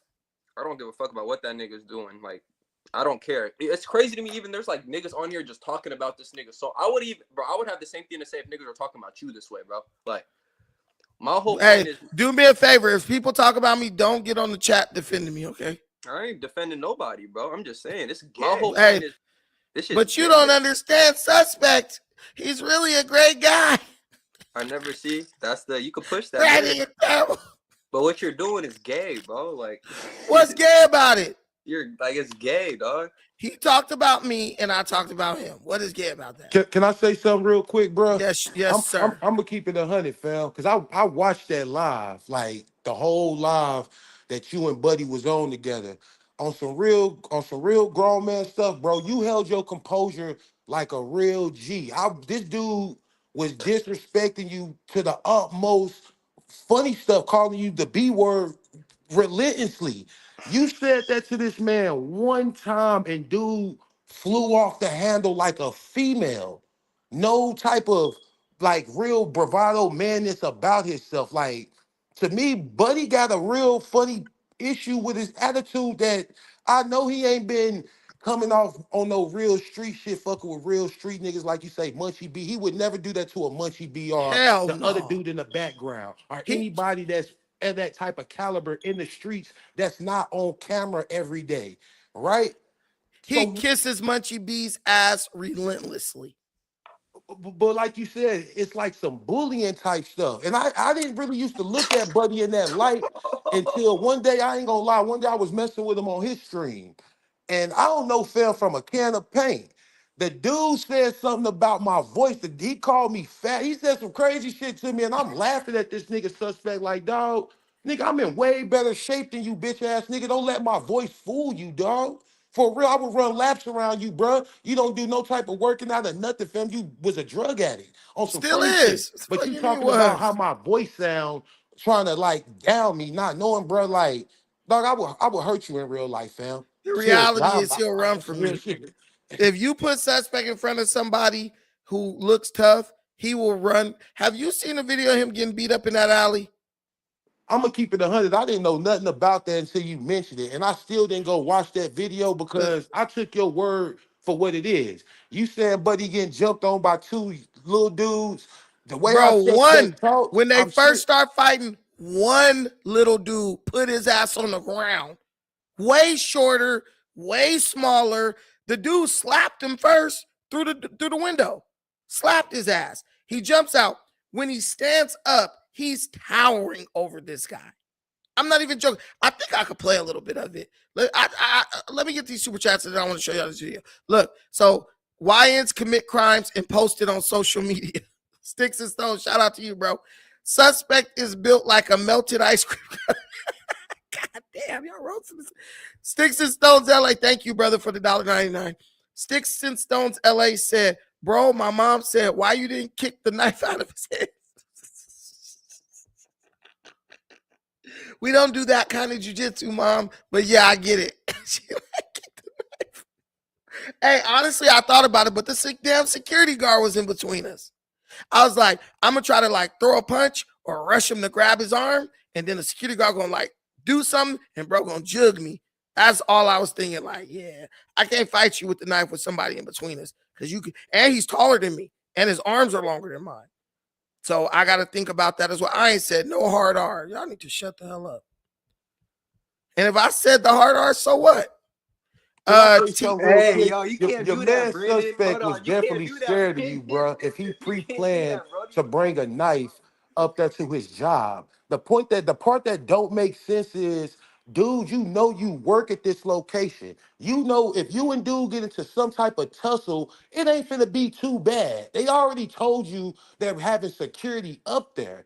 So why would you bring a knife on some other shit anyways? That just shows how much of a punk pussy fam really fucking is. I wouldn't care if he's 6'2". Nigga, you're a bitch. You scared of a dude that's probably way shorter than you, regardless if he's wider than you or bigger than you. If you got hands, your hands is gonna do all the talking there is that need to be done. Size really don't matter. I grew up But my you're whole right. life fighting people Hey, Brandon, skinny would you have more for respect for him if real. he didn't spit on you? Let's say he punched you, right? Let's say he swung at you. Would you have way Yeah, more he should. respect for him? I would have way more respect if he swung at me. But he still did what he did at the end, though. What does that have to do with anything? No, I'm saying like at the end where he grabbed what, you know? Where he ran? No, nigga, I'm talking about the knife. He ran. No, I'm talking about, let's say he punched you, then pulled out the knife. Would you respect it a little bit more? Oh, I don't know. I don't know. Because that's probably, never mind. Well, if But he would why have bring punched a me, that would knife have to gave me your a chance to job? swing on him back. Yeah, that's why I think he's really wrong. I feel like he shouldn't have spit at you. I feel like he should have just swung on you. And then Yeah. go to do whatever he had to do to make it home. But Man, the thing is, as a man, just go for yours as a man. You know, when, yeah. like he said, he the one who was like, win, lose, or draw. Win, lose, or draw. We just so he was saying that. So Yeah. you can't be screaming win, lose, or draw, but in reality, right? You're not gonna fight win, lose, or draw. You're gonna try to pull out a weapon. That pulling out a weapon is literally the opposite of win, lose, or draw. I'm sorry. No, that's win. That's just win, win, win. No, that's not win. That's lose, lose, lose, nigga. Now, if he had harmed you, not if you guys had fun, he had harmed you with that. Yeah, he won. When you pull out a weapon, bro, you know you can get put in jail just for pulling out a weapon. Like, For so I'm sure, gonna that's show called y'all. assault. Since That's y'all called ain't never assault with a deadly weapon. right. Even if you don't actually poke the person, It's called assault. It's assault with the deadly hell weapon. yeah. If you don't That's poke Bro, it, you better assault with a learn. deadly You weapon. better learn these laws, my bro. they must be Y'all different young laws. dudes really don't. I know you. I realize y'all young dudes really don't know the laws, and that's why y'all. That's why stuff like what happened with Carmelo Anthony is happening. These young dudes think they understand the law, but they really don't, and that's how they get y'all in the trick bag. Like they out here thinking this self-defense. Nah, self-defense is way more deeper than what you think it is. Let me do the T. T199. Look up Sus telling Lush he sucks. Lush hates Sus. I believe that 1000%. Now, I want y'all to look at this video because it's so many people who haven't seen this. But this video, in my opinion, it will totally change your perspective on this dude, Suspect, bro. Because he projects this image of toughness. But when you see this, y'all tell me if this dude is not significantly smaller than Suspect. Oh, shoot.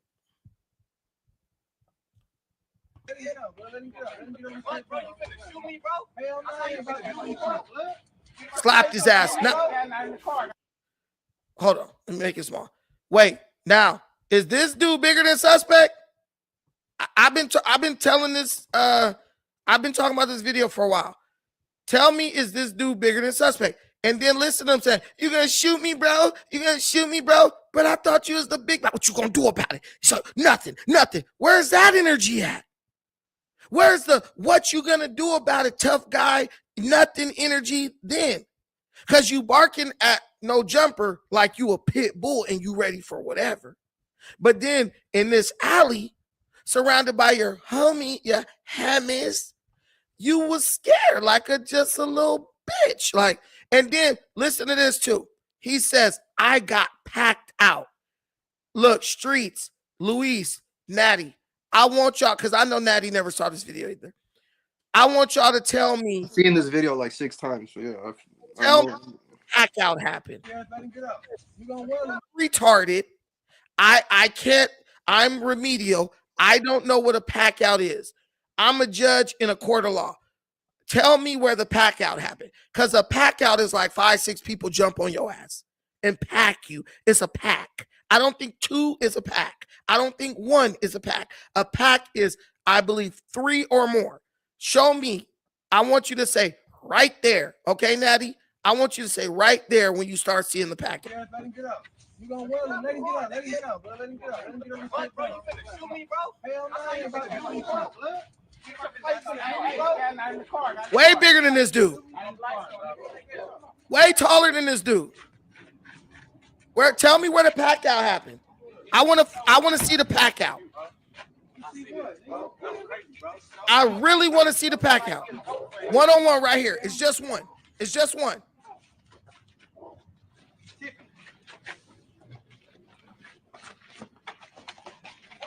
Cameraman, come on. Okay, now it's two. There's 5 dudes in that alley. It's only 2 people. And they're both littler than you. They can't even get them on the ground, bro. That's the pack out. That's the pack out. Right These 2 people is a pack out. That's I mean, not a nigga's pack on the out. ground. These 2 That's people not is a a pack pack out. Nigga, he's on the Boy, ground. you ain't never got beat up before. You ain't never got jumped. This 2 people. Look at this, a pack out. This a pack out. Come on, bro. No, That's a pack out. Now it's one person. Shut up. I spoke too soon. No, you sound like a hoe too soon. Hold on, I gotta rewind that part. Bro, YouTube won't even strike me for this. This ain't even violent. No, I thought it got worse from here. No. Yeah, no. He got dragged by that little nigga. Who is that? They don't even know him.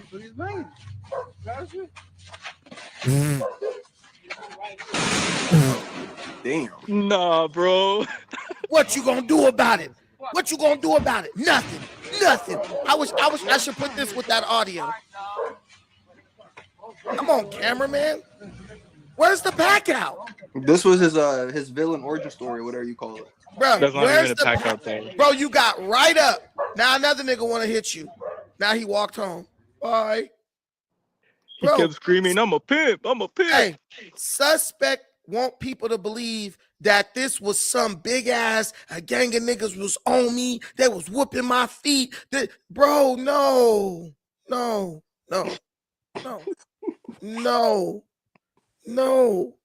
You got manhandled by a single individual. Hey, Brandon, you got any fight videos? I'm trying to see what's up, bro. All I got is jiu-jitsu videos, bro. Okay. All I got is jiu-jitsu videos, my Where guy. do I find these at? They're on YouTube. But you're telling me that, guys, he got drugged out by a little tiny dude who wasn't even bigger than him. That's how much of a non-factor he was. They said, we ain't even got to join in. The little homie just smoking dude off. I'm like, bro, wait a minute. So when I saw the video, right, I'm like, wait a minute. Hey, you don't give him props for fighting though? Bro, no, he lost. Bro, listen, when you get into a fight, listen. Mm-hmm. When you get into a fight, right, and you get jumped and all that, you're supposed to be fighting so well, you have to force a pack out to where they like, hey, the homie can't get bro one-on-one. We gotta jump in. Bro, that little man put hands and feet on almighty suspect. Hands and feet. Am I wrong, Natty? No, you're technically. Am I wrong? You're right, nigga. He put hands and feet on bro. And bro, like, we all got jumped before. You didn't get jumped. You didn't get jumped. The other dude start kicking you. Yeah, you got kicked. You got kicked. But suspect could have got up because look how fast he got up when the nigga finished dragging him. He popped straight up. But first, he laid on his back like a bitch. How old was he in this video? I don't know. Old enough to want to be a gang member. He said it was 15 years ago or something. Like, what did he say, 10 years ago? No, he said 10. How many? He said 10 years ago. Listen, it don't matter, bro. I was ready to fight any nigga at 17. Mm-hmm. I was fighting grown niggas at 17. I was fighting grown niggas at 14. Stop. I was fighting niggas that was ex-Marines when I was 14. Stop. Me and suspect at 17 was 2 different individuals. Ain't nowhere near a let me get this $20 super chat. I gotta show some love. I don't want to lose it. Global warning. Guys like Sus are in court every day getting their prison sentences over a 3-second decision. Brandon, I know, is eating you alive, but you know you have ish to lose and wasn't willing to lose it behind a guy who has nothing to his name. No, you're 100% right. Of course, I wish I could have just crashed out and just beat the dog shit out of that dude. Of course, I wish I could have just put my gun in my waistband and when he tried to pull that knife, just lit his ass up. Yeah. We all have those inclinations and those desires as a man if you got testosterone flowing through your body. But it's like, nah, bro. Do you hear my 16-year-old articulate daughter who's gonna go to college with a volleyball scholarship? Bro, these are the people I have to think about when I do shit. She was like, Dad, damn, you want to kill this dude more than you want to be my father for the rest of my like high school years? You have to think about shit like that. Which goes back to my point on why you know so much about YNs, but you still put yourself in the room with this nigga. Which is my bro. only. If you don't shut your ass up, that's my only point. No, it's my job. No, it ain't. Yes, it is. I get paid to be there. You wanted this. You wanted to be. You wanted. I get paid to be there. Nettie, wait. You can't say he wanted this. He originally came up with Brandon was an asking idea for this. Brandon was asking. No. No, I wasn't. Bro, I was being peaceful. He even said, "Let's set up a boxing match. Let's set up something where we can both win, make some money." What was that saying? What was that saying? I ain't getting bro, they in the could have boxing both ring. win from this situation, bro. It's a viral situation. They could both make money. Aiden Ross is paying $50,000 to $100,000 just to have random dudes fight. When these people have 5 million subscribers on No Jumper, you think Aiden Ross wouldn't offer some money to see them squabble? Bro, we could have put our kids through. He got 2 kids too. We could have put our kids through college off of one squabble, and then went behind the scenes like, bro, we gonna fake fight. We gonna just throw a few punches, move around a little bit, and get out of there untouched and collect our check. Exactly. Look, so that was what's happening to Almighty Suspect 10 years ago. This is what I was doing 10 years ago. Let's go, baby.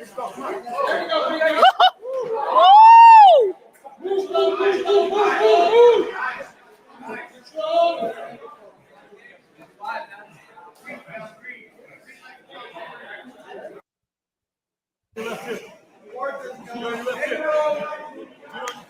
Great job. Awesome. Bro, I ain't taking no losses like that. Like, you're going to really have to pack me out. Bro got wrestled in that alley. He got dragged around the ground. So these people, all you going to do is wrestle. What was that? What's happening to you in that alley? What was happening to you in that alley, bro? You was getting stomped out and drug out. Bro, at least if you had some wrestling skills, you could have possibly took it to the ground. This was me 10, 12 years ago when you was getting beat up in that alley.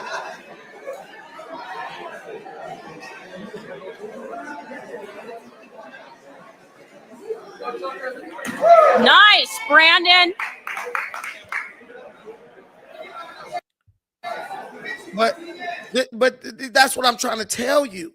Like, bro, at that time when you was getting beat up by that little tiny dude, Nipsey Hussle was fighting Big U. Let's put. I just want to put this shit in perspective. At the time when you was getting drug out by that little dude, Nipsey Hussle went head up with a big ass football offensive lineman size dude named Big U with straight up 20-inch, 25-inch arms, jack shoulders. He got laid out, but he was still down. Bro, you got beat up by a dude who was way smaller than you. Slapped up, really, because he just slapped you.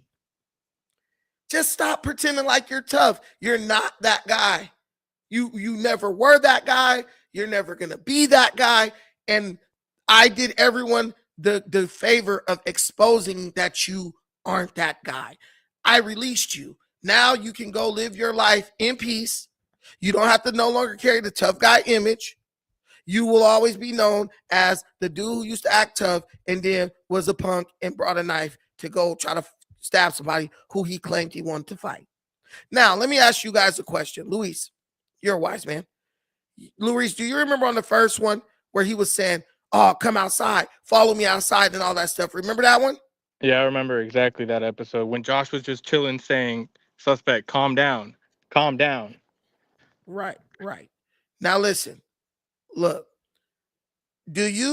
what do you think he was trying to do based on what you've seen?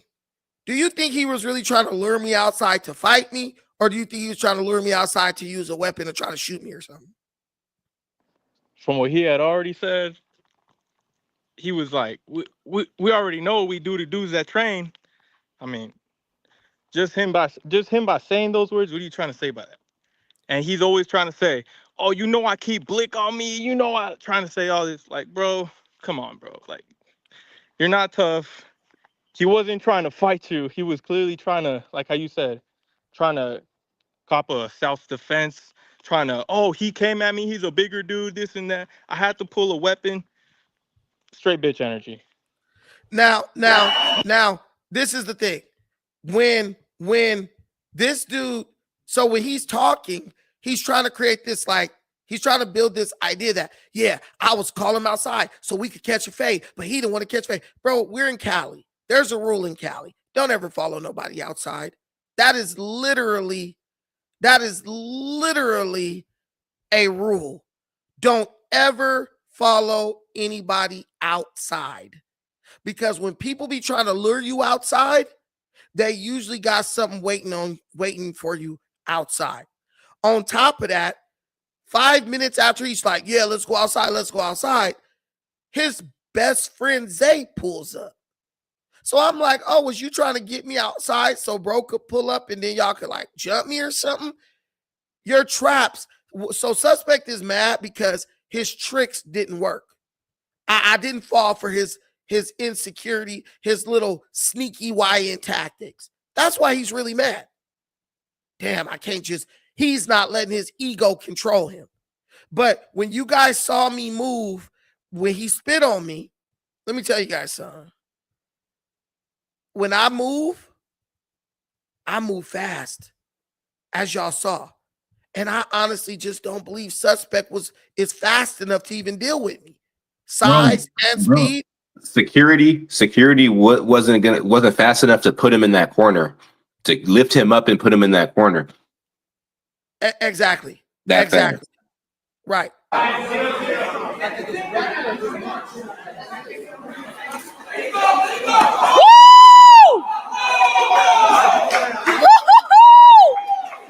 Oh, Brandon, that was awesome.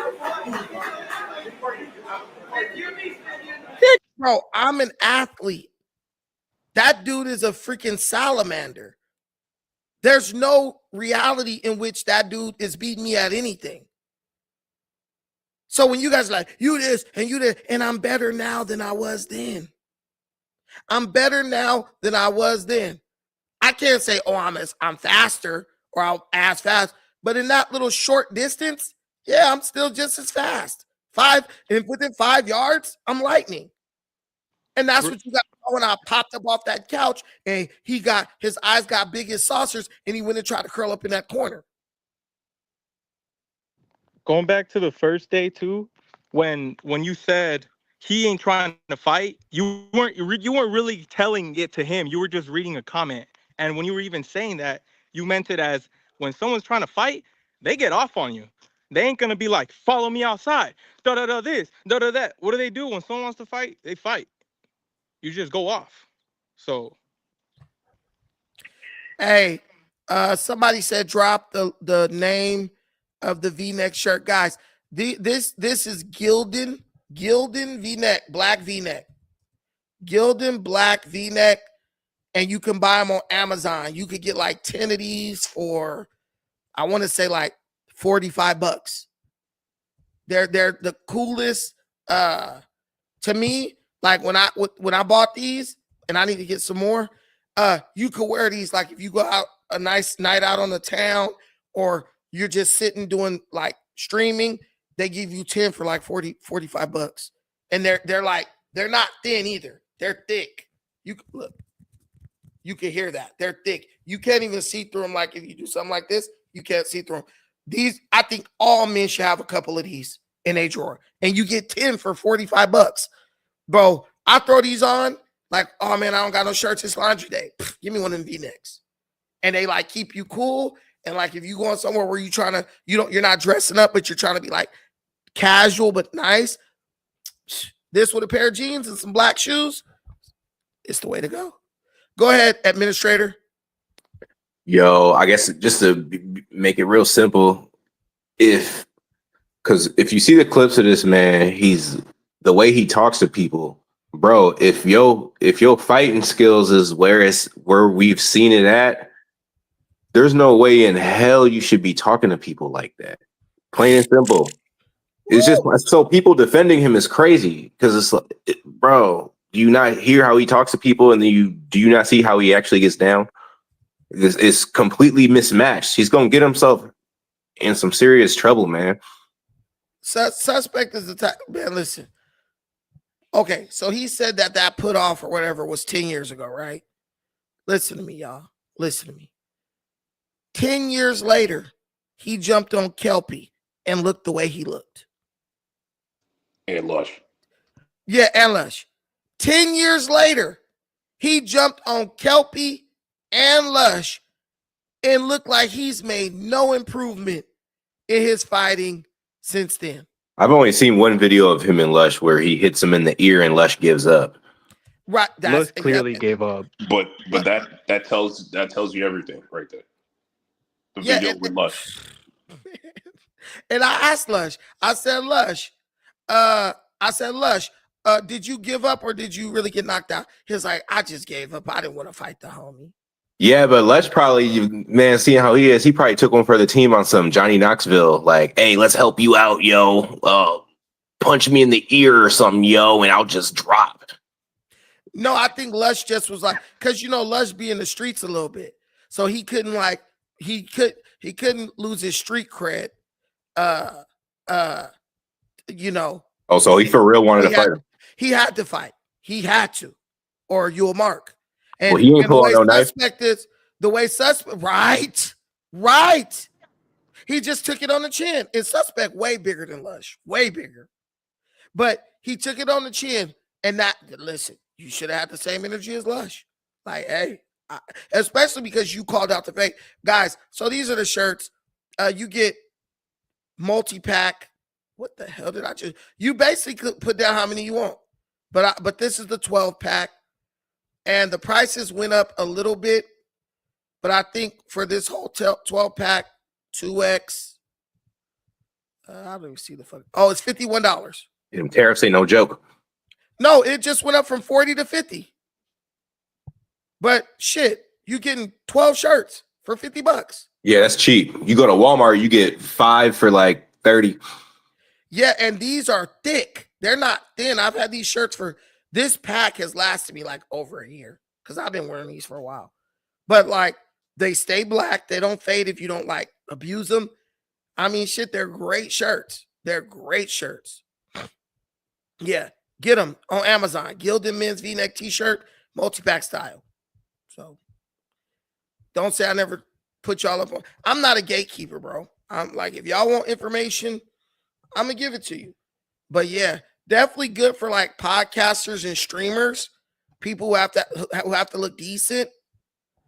And Hanes is way more expensive than Gildan, and Hanes is thin. That's why I don't fuck with. I put the link in the comments. That's why I don't fuck with Hanes. It's too thin. And Hanes, once you dry them, one, they shrink. Two, they start rolling up at the bottom and at the neck. But yeah, no, Sus is not small anymore. Like Sus is small, but Sus weigh at least I would say Sus weigh about 175. He's big. Like not huge. He weigh about 175, 180. He's just totally flab. Even his ankles, like when you look at his legs and stuff, he has zero muscle. But that's because all he does is use drugs. So he got some weight. Look, Sus about 180, could be 190. Lush is probably 140, 150, if that. He at least got 50 pounds on Lush. Yeah, he's skinny fat. Yeah.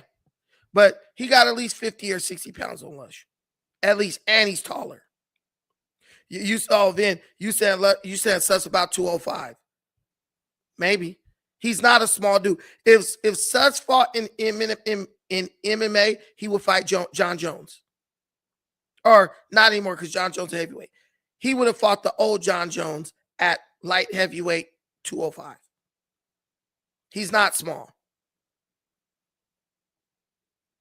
So I don't know why someone said if he would have beat you, you would have sued him. First of all, he wouldn't have beat me for sure. But man, dude, I've been fighting for years against dudes twice his size. That ain't no big deal for me. 5'6", 6'17". I don't know what that means. But all right, guys, we're gonna get out of here. NYC Dolly, go ahead. My bad, brother. I almost forgot you. I just think it's funny how he said he didn't want to do shit on camera, and then he proceeds to do shit on camera. Right. No. Yeah, you get Right. clown for that, but yeah, I didn't know you was wrapping it up, man. Salute though. No, you good, bro. You good. All right, y'all. Thank y'all for watching this. I appreciate everything y'all do for me and this channel. Hopefully, you guys all come back. Guys, we do live streams like all the time. We do live streams daily, pretty much. And I do other content. I just got caught up, dude. Just super busy.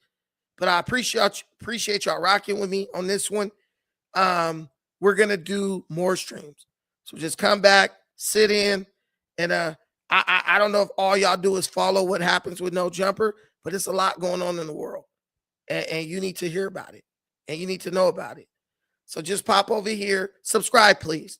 It'd be dope if I got 500 subscribers today. Subscribe, hit the like button as you leave if you haven't already, and come check on this channel. Hit the notification button, and I promise that I'll keep it entertaining and informative, and I won't crash out and bring a knife to work. Thank you for everything you do. Till the next time, take care of yourselves, but most importantly, please take care of one another. Peace.